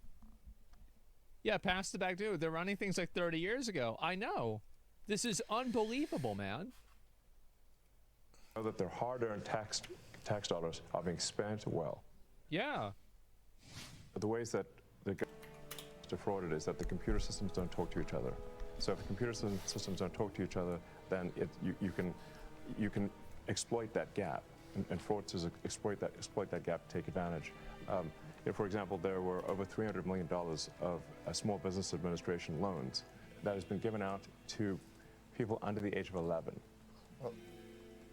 We need to have audits of the people, the families that receive these loans. You need to have the audits. You got to figure out where this money went. That's what's got to happen. Who are they? Yeah, see, this is the issue, is that, like, I agree with all this stuff, but you need to actually get the people that are doing it. You do companies trying to get profit, government should not. Well, the government isn't about getting... Why should the government not try to get a profit? Wait, why not? Why do we just decide that the government shouldn't try to improve its profit? Who decided that? Really? Like, what a dumb frame of reference. We've decided this. This is insane. Retarded tech? No, it's not. It's not at all. Didn't Clinton have a budget surplus? I think Clinton had a surplus, right? Yeah. So we had this. So was that bad? Like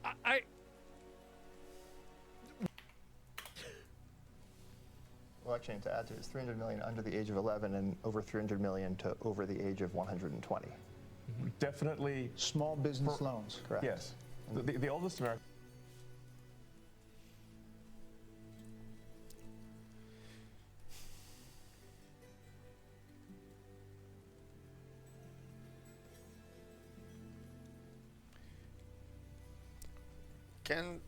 Can you tell me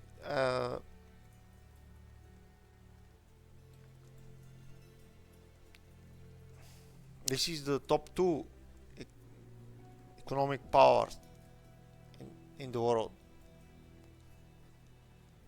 I don't know, is it first or second, or I don't know what the statistic means, but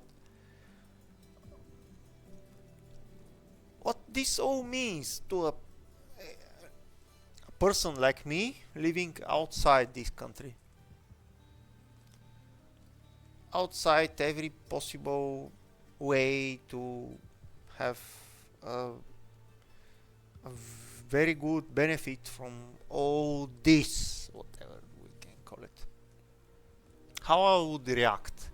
I mean, I'm obviously I'm not a jihad leader, or I mean, I'm trying to be positive, but can somebody tell me how I would react, how I need to react on this? I mean, by some chance I'm watching this video and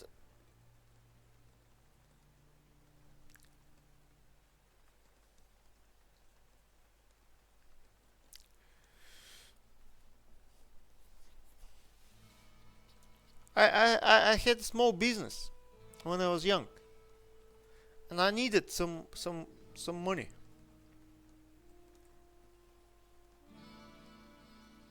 To bring the business to the next level. I didn't have that money. I was afraid to take a loan, and I didn't take the loan. And the whole business got sold to a Canadian guy, and he ruined the project by bad decisions. I mean, that's not a sad story. For me, that's a normal story. That's the problem. This is sad story. This is what was told here. This is sad. My story is not sad. Why it has to be? It's a normal one. And it's full of logic. You don't have the money. You don't have the courage. So you don't mess around. As somebody might say, you don't fuck around. You just sit back.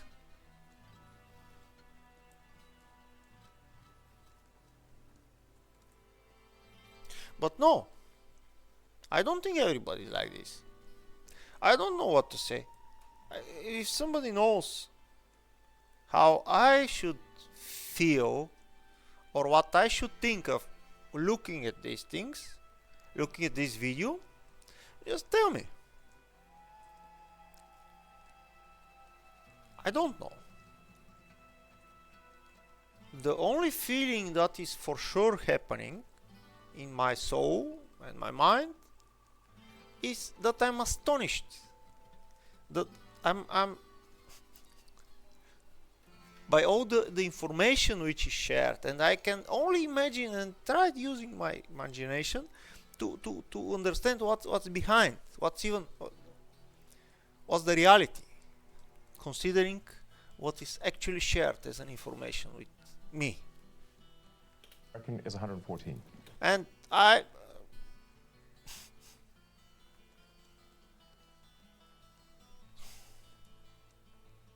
it's so deep that I see a position of an observer here in this world, the most reasonable position, because what the other positioning of they're just I mean,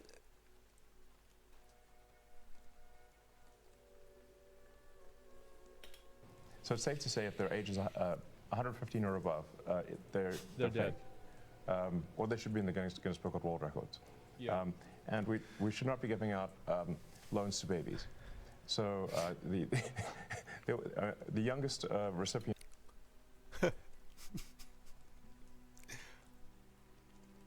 Like, is it funny?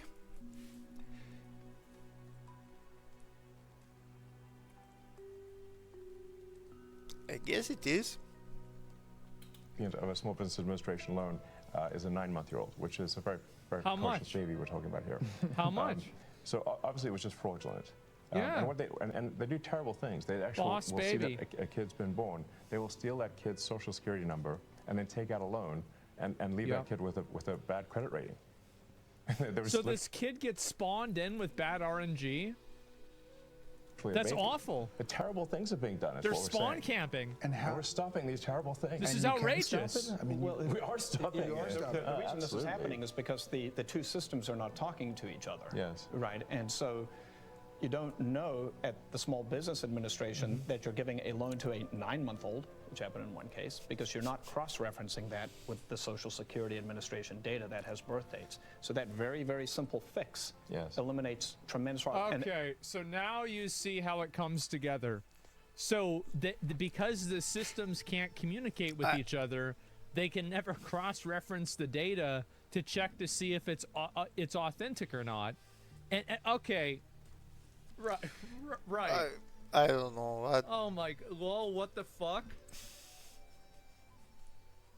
That's not a real problem? Oh, you no. really think this is not a real problem? Guys, I think it's worse than what they're explaining. I do. I think it's worse than what they're explaining. Absolutely. Me too. Shame that guy. Yeah, who said that? And that there are multiple systems way across the worse. government where the systems are And not. keep in mind, they haven't even. But this guy, he looks worried. On the right of Elon Musk, this guy looks worried. I don't know. From all these guys, this is the only one who looks worried. I mean, I admire this, that from all these guys here, there is one who looks worried. You know?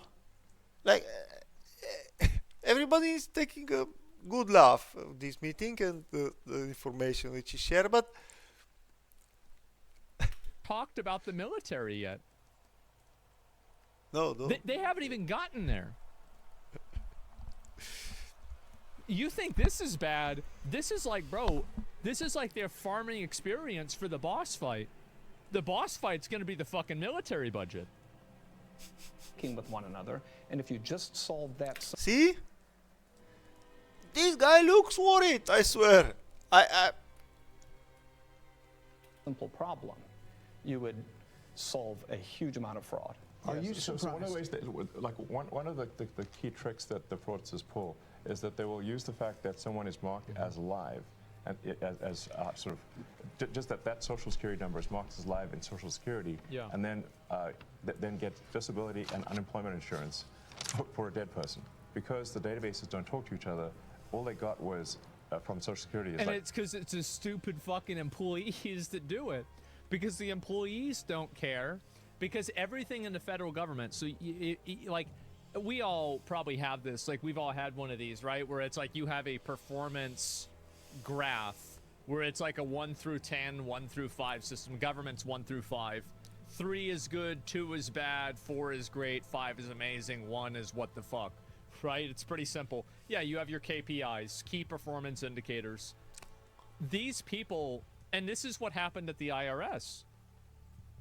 They get paid for how many documents they process. So they're not trying to get it right. They're trying to meet the KPIs. Is this person alive? Yes. They're not alive. They're min-maxing, yes. Person is falsely marked as alive in Social Security, but they didn't. But that person, a fraudster, can now get unemployment and disability from a dead person. This is happening all the time at scale. Are you surprised at some of the legal efforts and some of the judges that have weighed in? There's about 8 or 10 now of these cases that are at least temporary holds. They're being challenged by the DOJ. Right. Are you surprised by that pushback? Well, it's the D.C. Circuit is notorious for having a very far-left bias. I also think that it's very simple. They've created all of these laws and these protection apparatuses in order to ensure that the Roach Cave never gets turned over and exposed. So I think that you have all of these rules and all of these systems that are designed that they're supposed to... Bro! The Roach Cave! Are you joking with me?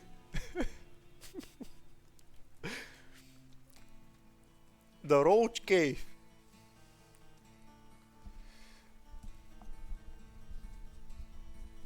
I guess you're not joking, bro. Compound on each other.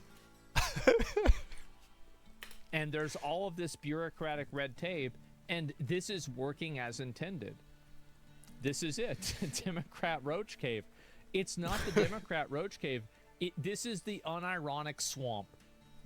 Whenever Trump said drain the swamp, this is the swamp. Right here. That's it. And it's by design, exactly. Yes, they made it there on purpose. You still have to change the rules first? I agree. I think that they should. And when you look at the people close to some of these judges, where are they working? Oh, they're working at these NGOs. Oh, they're the ones getting this money. Does that seem like a system that lacks corruption? It sounds like corruption to me. Why are we not getting the audits? Like, look at their last 10 or 5 years of financial reports. Look at their 1040s. Look at their 1099s. Look at their, fucking, what do you call it? Their pay stubs, their revenue. Where is this money going? How are they investing it? You can't? Why not? It's easy. Yeah, it's easy. You figure out who's involved, you pull it up, you just go through. It's like basically you could run this through an algorithm where it's like this person's getting paid this much for their salary, and if they're reporting an income that is too much of a variance away from that base number, it flags the account and then somebody looks at it. I feel like this is common fucking sense. There's no paper trails for some? Well, then you figure it out. Fraud GPT, yes, it's so easy. Do you guys all see this as a patriotic duty? Is that really what this is about? It's essential. I do, 100%. I was running 5 businesses in Houston, and I left that. I left great people to do this, and my wonderful wife said, go for it. And here I am. But I feel like this is me giving back to the country. If we don't do this, we're sunk. You got to get the roaches out, man. Unless this exercise is successful, the ship of America will sink. That's why we're doing it. Too many roaches in the ship. But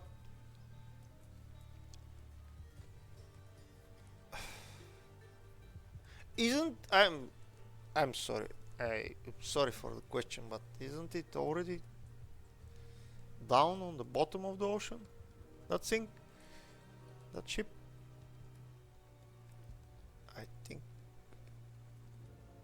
I mean, why what means to think, isn't it already?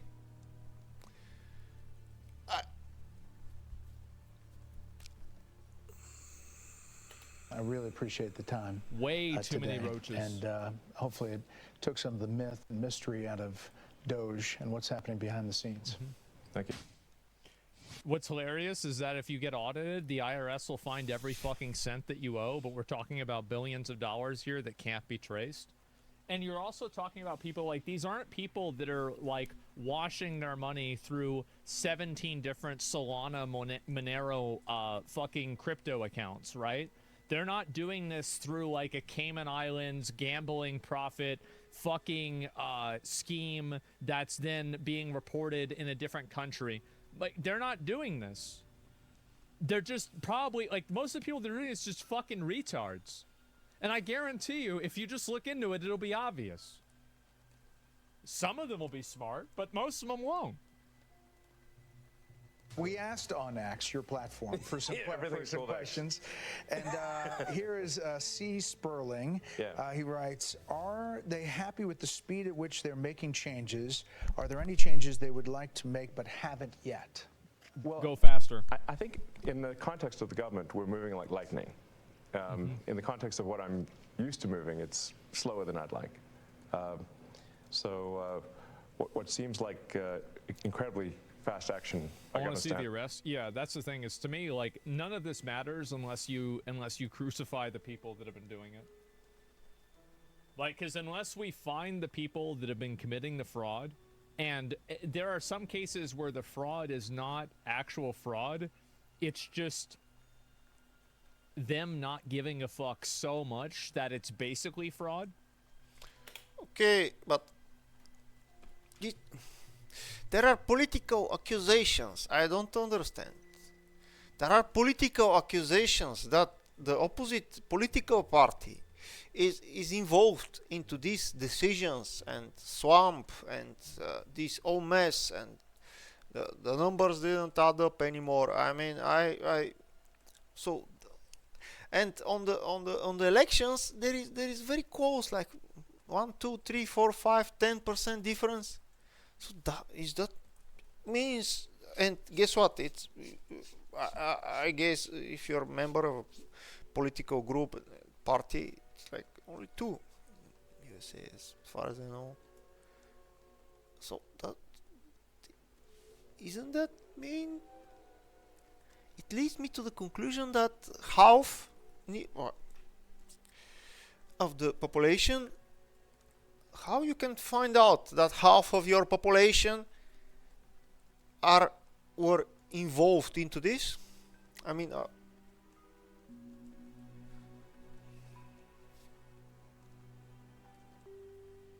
there are no accusations for.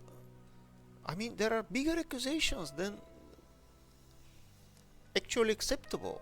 It's not acceptable to accuse half of your population. I mean, it's not acceptable to make accusations to a political party which consists half of the votes in that country. I mean, or somebody just explain me how the things work, because I don't get it. So if it's true, half of your country, it's they are criminals, and if it's not, you're a liar. It's bad, like Lil Zeus situation. I really don't get it. Yeah, somebody will say, yeah, but this is politics, you know. It's like,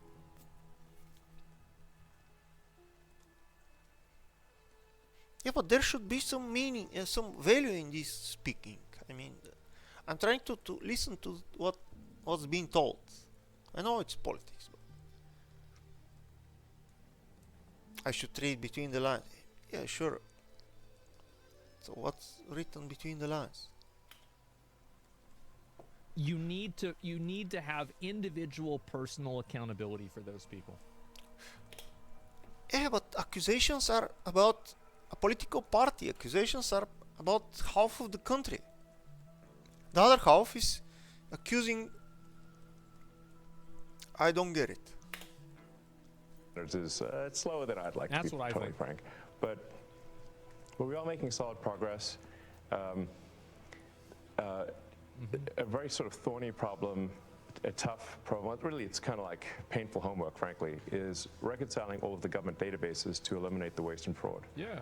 These databases don't talk to each other, and that's really the source of That's where the they get biggest the fraud, vulnerability yeah. for fraud, is the fact that these databases don't talk to each other. So we need to reconcile the databases. Why they don't talk to each other? What did somebody make a investigation, research, or what? Why the? It's a frankly painful homework, but it has to be done. And Criminal will, negligence? Yeah, exactly. Greatly improve the Painful homework. efficiency of the government systems. We didn't talk about any plans to approach cuts at the Pentagon. You're in there. The Pentagon has not passed an audit in a very long time. I mean, as crazy as it sounds, they will lose $20, $30 billion a year, and they don't know where. They literally don't know where it went. Does anybody really believe that they don't know where it went? Do we really think that we That's the budget of Bulgaria, if I'm not mistaken, for a year. That's hilarious. I mean, they don't know where it went? Oops, what happened? I bet people know where it went. What a bunch of this is crazy. I'll be right back. Yeah, it's always funny for me to see the people that try to defend this stuff too. It's like, I bet this is worse than they're even explaining. I do. I think 15% is a low number. Also, examples of the countries, all their government systems must be connected. Yeah. You can't keep assets secret if they're on the books. Yeah, and that's why they're probably not. But there's always ways to figure this stuff out. I mean, Senator Collins was telling me about how she gave the Navy $12 billion for extra submarines. Got 0 extra submarines. I heard that we actually did get 2 submarines. I heard this was not true, that there were 2 submarines. Don't understand what political stance would make you think cleaning up the finances of the U.S. is a bad thing. It's simple. It's just directly oppositional to whatever is in power because it's bad. That's it. There's no thinking beyond that. And then when she held a hearing, said, where'd the $12 billion go? They didn't know. Talking to those guys, and you have a great team from all over the country. Where are they? I don't know. You don't have to be here. You don't have to be here. You know, there's now been these many cases of violence and vandalism at Tesla dealerships. How does that affect your employees, your customers? What does it mean to you? It's annoying. Like, how have you taken that in? how it's possible nobody to know where $12 billion goes? Okay, guys, I'm so sorry.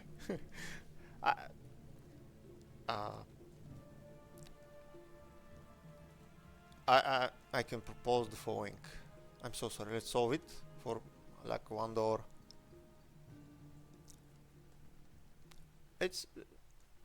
Let's make a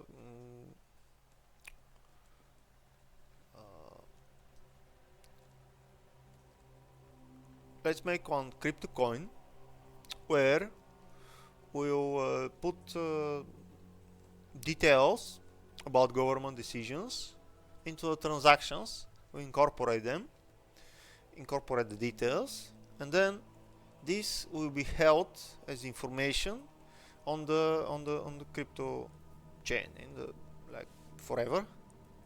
And let's do this with the intention to persist all the decisions, not only for the United States of America, for all the countries in the whole world. If there is a governmental decision for spending some money, there should be the amount, there should be the target, and there should be the time. I mean,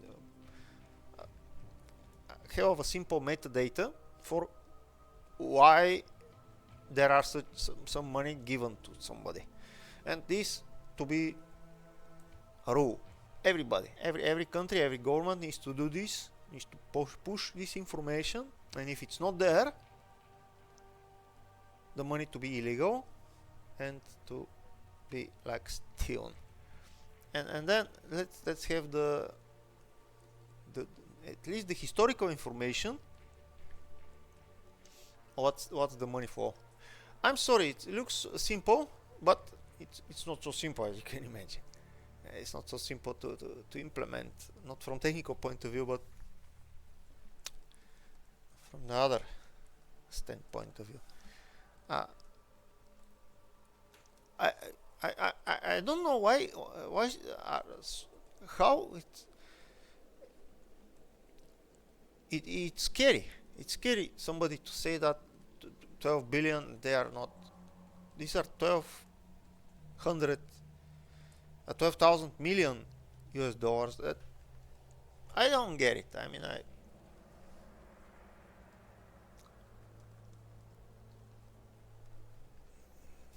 okay, nice, good,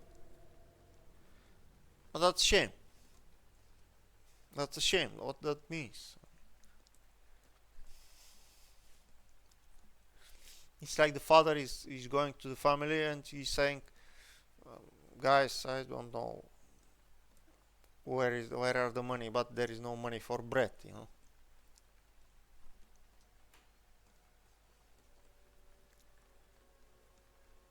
Or the mother to say like, guys, the father gave me €5 for bread, but guess what, I don't know where it is, and there is no bread.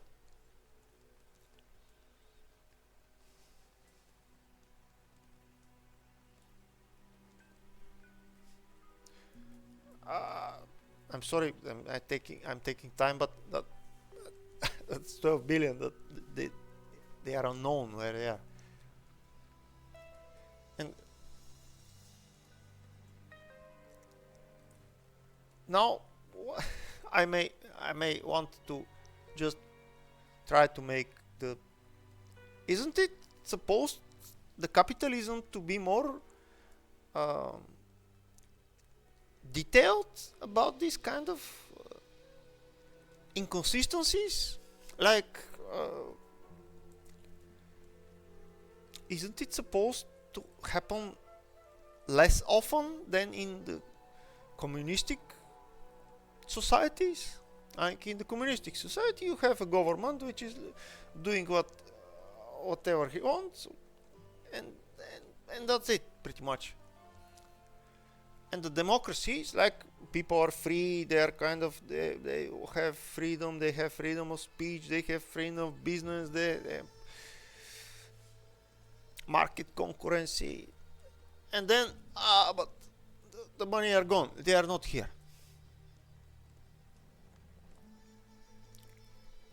I feel that the two systems are quite equal. No? What's the difference? I'm sorry that I simplify so much, but in the communism, nobody's seeking money because obviously money are like, should be presented the amount you should live with, and that's it. That's acceptable amount, and that's it. That does the job. That's. And in capitalism, yeah, you think that it's not like this, but at the end, but okay, the money are gone.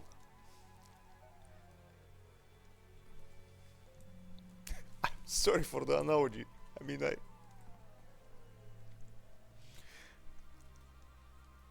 Well, I think. And yeah, in the communism, the rules does not allow trans. You know. I think I don't. Which one should I like more? I mean, it's so funny. I mean, I think a great wrong is being done. Yeah. This is the way that Democrats and liberals and leftists are protesting Tesla and fighting against who they believe is a Nazi is by carving swastikas and destroying people's cars. And setting them on fire. Yeah, I don't know why this would happen, but for some reason it does. Makes sense? Yeah, it sure does, right? The people of Tesla and to our customers. I mean, Tesla is a peaceful company. They're freedom that has made, fighters. Great cars, great products. That's what it's done. Hasn't harmed anyone. And yet people are committing violence. They're firebombing Tesla dealerships. They're shooting guns into stores. This is crazy. Like, who's doing this? Like, it really, I mean, and you see the people that are doing this. These are just idiots that have been whipped up into a frenzy by the internet. That's what's going on, man. What's this going to look like 10 to 20 years from now? Dude, in 2 years, this is going to look like the biggest joke that you've ever seen. This is going to look like a massive...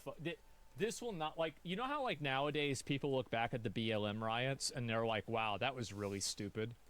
That was dumb. This is how everybody's going to look at the Tesla stuff, but even more so. They're threatening people. They're issuing death threats against me and other Tesla personnel. What are they doing this for? Why? And what's happening, it seems to me, is they're being fed propaganda by the far left. Yes. And they believe it. That's literally what it is. Yeah, he's right. Yep. It's really unfortunate.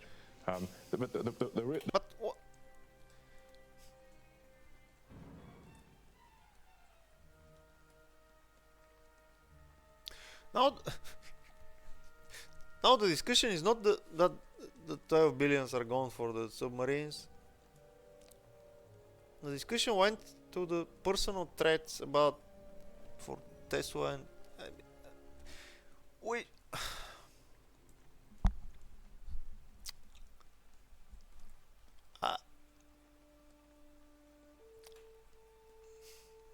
which one is more important?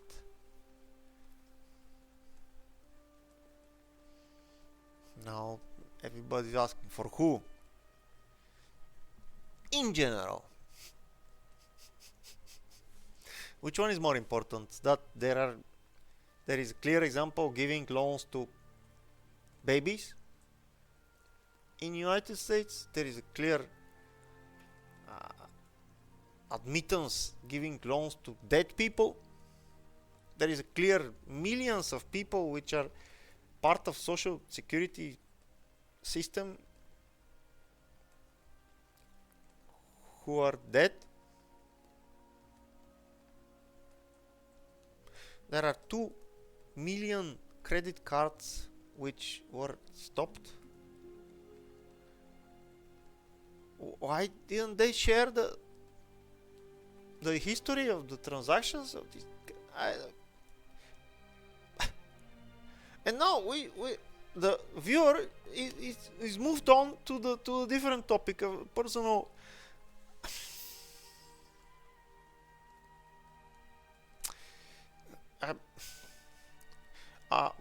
Okay.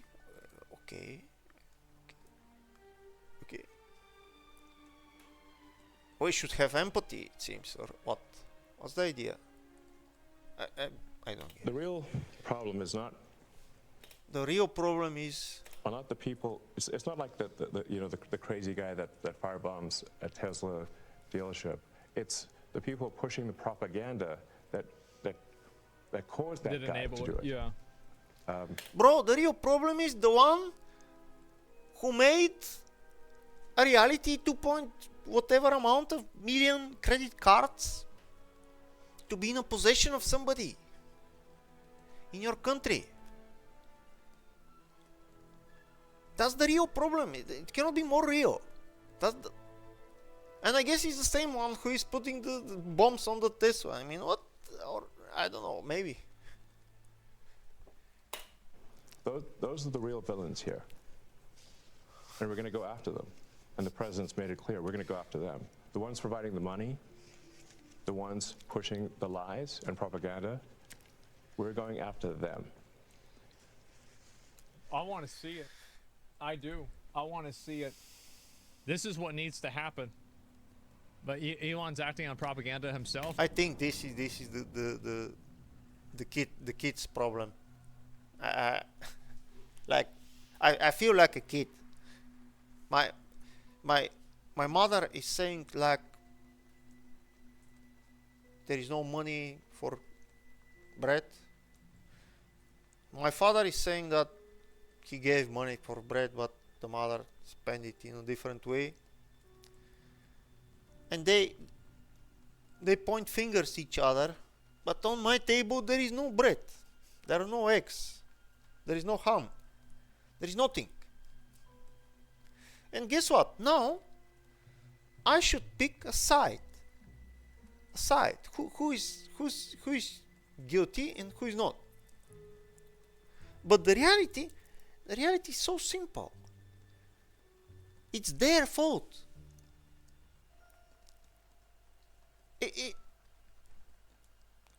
It cannot be more clear than it's obviously their fault. My parents, that on my table there is no food. Right? What?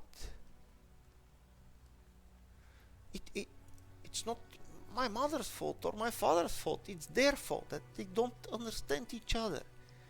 They have moral obligations to me as a child, as a minor. So I should not pick a side. And in this conversation, there are fingers pointing each other. It's not about the personal responsibility. Because it will be devastating for the kid. It's unwise to even go there, try to research or try to make an investigation whose fault it is. Is it the mother's or the father's fault? It better go find something to eat, you know.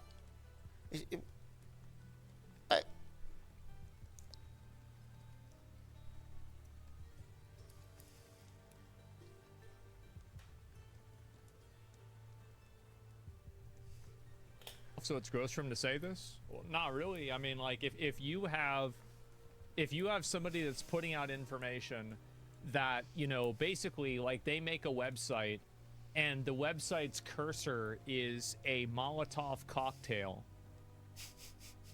This is a website that, and it gives you a location of Tesla owners and Tesla dealerships around the country. The person that made that needs to go to jail. And it doxes the owners. Yeah, they need to go to jail. There's no other universe where that's okay. It's obvious. It's obvious what's going on here, right? Everybody knows this. Like, fuck off. Yeah, exactly. What is this? Not a hypothetical? Yeah. Sorry, but what about free speech? It's not free speech. When you are doing something that is facilitating and promoting violence directly, that's not free speech. It's never been free speech. This isn't a free speech issue. And you don't even believe that either. Like, by the way, this is very important to keep in mind. All the people that start crying about free speech, they were fine watching people get deplatformed completely for not agreeing with LGBT enough or, you know, having a different view on George Floyd. They had no problem with that. So they don't believe in free speech themselves. They don't care about it. They're using your own ideal against you, hoping that you'll acquiesce to their disingenuous comparison. Do not do that. Do not play a game that they have built for you to lose. That's it. Using it wrong? Yes. This is not what's happening. These are not people that care about free speech. Burning down a car is not free speech. And it's been this evolution. I mean, the last administration was going to mandate electric vehicles, and now you see on the far left some efforts to go after electric vehicles. It's quite something. It is ironic. Yeah. I mean, it seems like the most ironic outcome is the most likely. But yeah, I mean, personally, it's got to take a toll. That's what I said before. You know, you have like Occam's razor is the simplest answer, is the smartest one. I think today in America we should have retard's razor. The dumbest answer is the correct one. So think of the dumbest reason possible for why something is happening. That's why it's happening. It does. Yeah. It does. I think there's some real evil out there. And we have to overcome it. There's roaches. I mean, you have been called a Nazi, a white supremacist, a fascist. I mean, they've got the sort of the just normal to name playbook. a few. Yeah. Everybody that's called a fascist is called a Nazi. Everybody that's called a Nazi is called a white supremacist.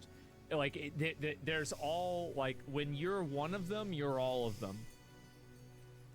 I mean, they've still got it. They haven't. I guess they still need to call me Stalin, Mussolini. Yeah.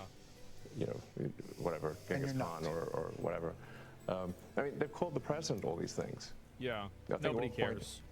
There was a magazine cover which said the president was worse than that President Trump was worse than Hitler, Mussolini, and Stalin combined.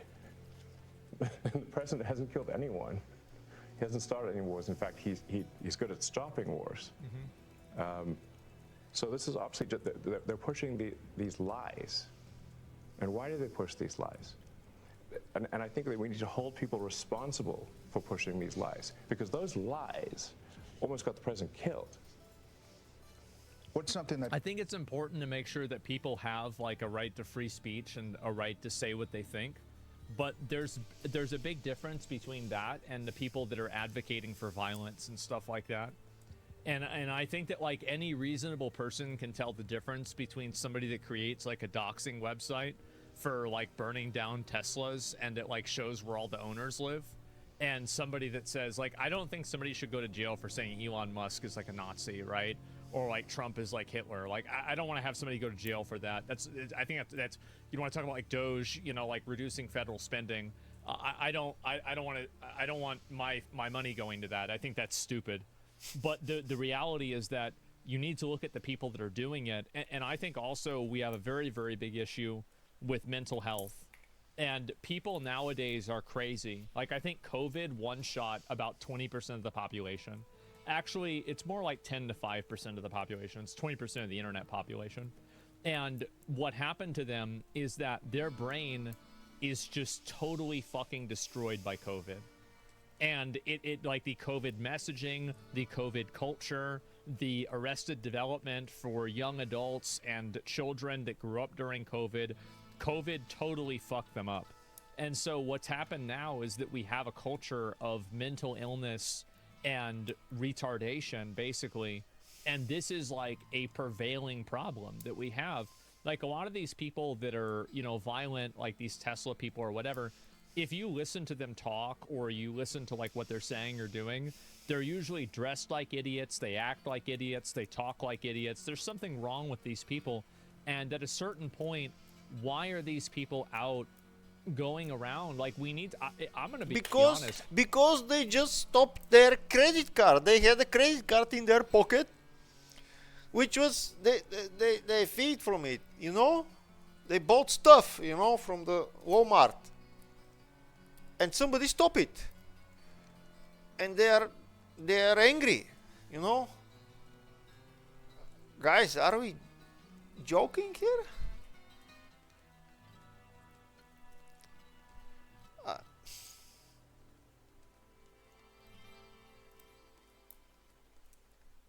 I think we need to bring back mental institutions. And I know that there's bad things about them, but I think that these people are going out and they're crazy. They're crazy, and this is the problem, right? Is that the world now has to accommodate these crazy, antisocial, psychotic people that are destroying society. And all of society has to conform around the way that they contrive it. We've got to have Arkham Asylum or something like that, and they reproduce, yes, in some cases, right? And that's it. Without shock therapy and fewer lobotomies, yeah, maybe not as many lobotomies, right? And to be fair, these people have already lobotomized themselves, so it wouldn't even be necessary. But these people can't be in a civilized society if they're going to behave this way. They're just not. Like you can't reconcile that with an average population, and that's a big problem. It's because you have mobile phone cameras, and yeah, that's a big reason. And back to the point of people being weak, it's hard to face yourself for your problems, lots to blame others. Yeah, I think there's a lot of cultural things that you can change, right?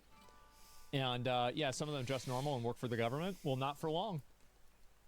People want to know about the president. You're pretty close to him now. You spend a lot of time with him. What's something that people wouldn't know? I think the president is a good man.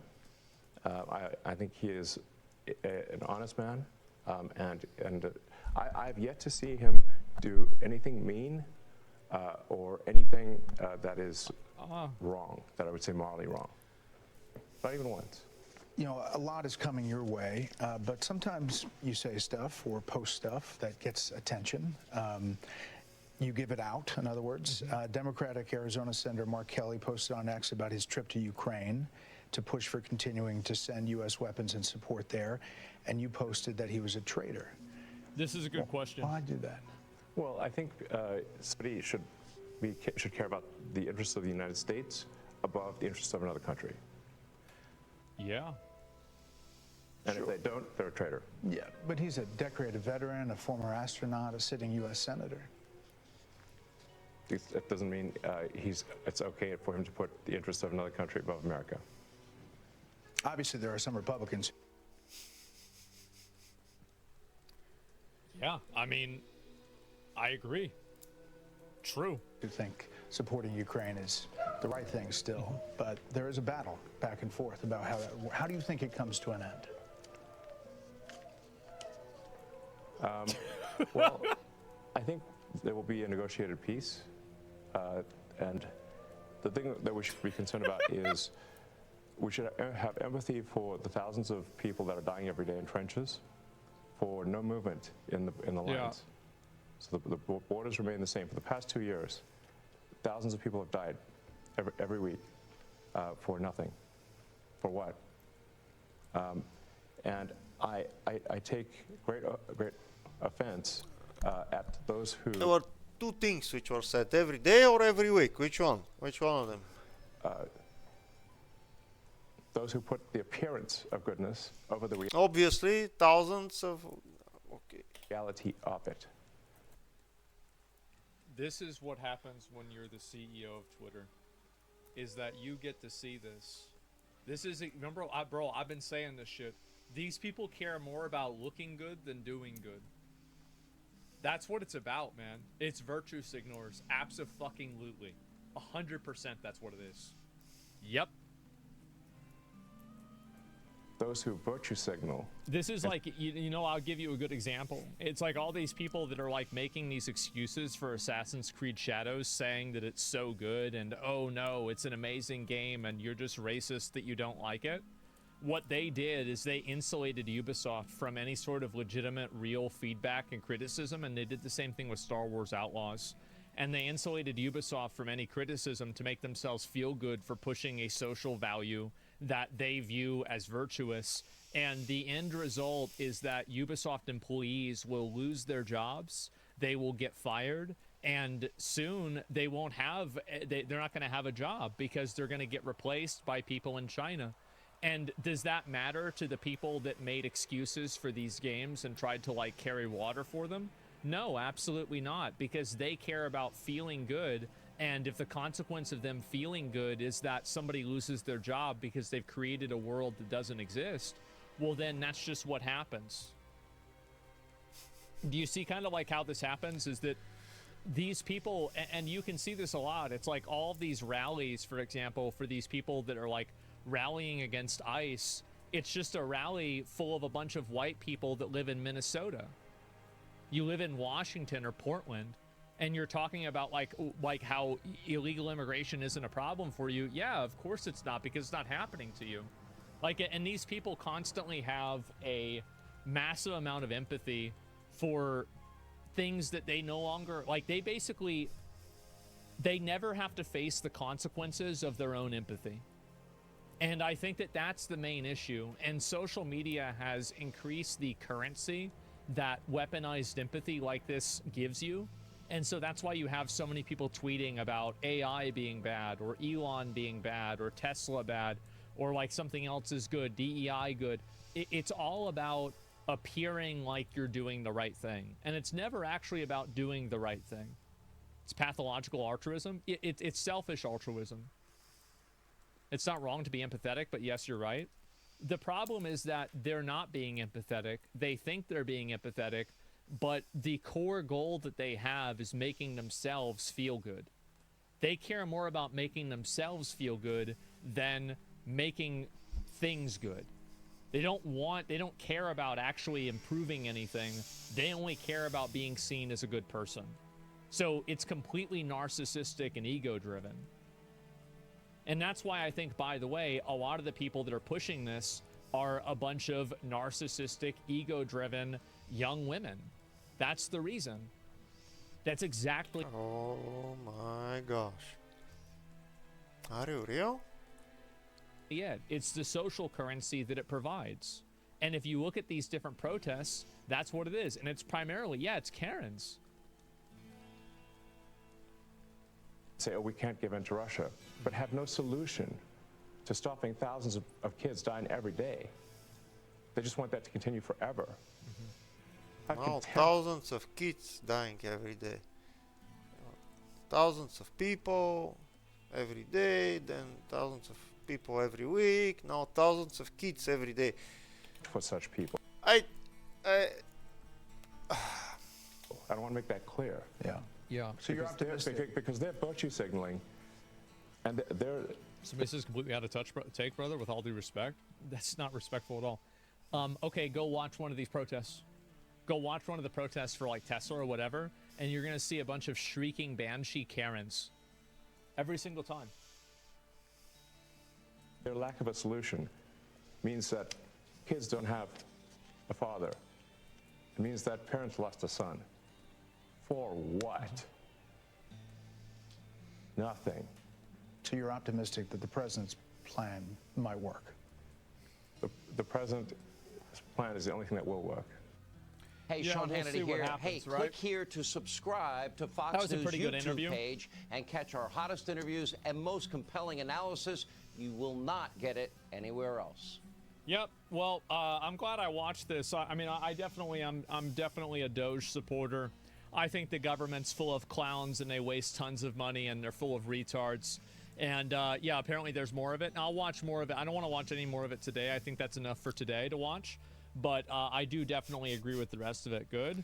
Nothing critical, just dick sucking from Fox. I feel like the question about Mark Kelly was very critical. And I think that they asked a lot of questions that people brought up, like especially Social Security, Medicaid, etc. I feel like they asked that in a pretty good way. I mean, I don't know what else to really say other than that.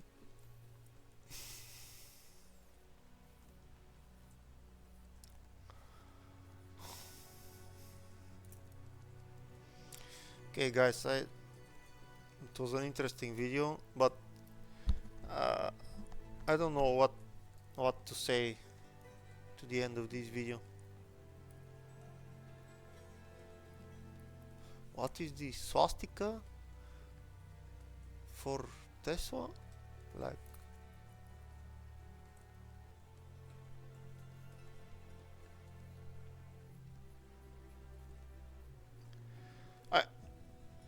I don't know. I mean, I you know what's interesting? There is some national government agency for news.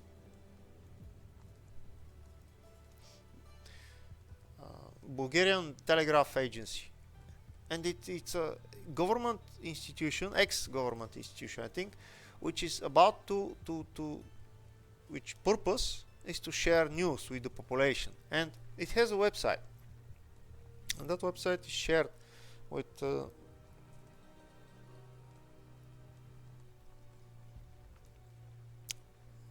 that website consists the news, and there are categories like Bulgaria, Europe, economics, local, remote, I mean world, and so many things which matter, they are not there, and they are hidden in the frightening future is hidden in it's not even shared, so the guys to brace for impact, you know, the regular person should have the possibility to brace for impact, to wait for it, to prepare. And guess what? And I think from now on it will be to not make any better.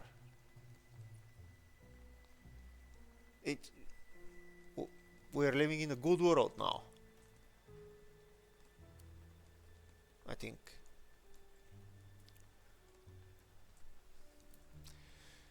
Thank you guys, see you in the next one.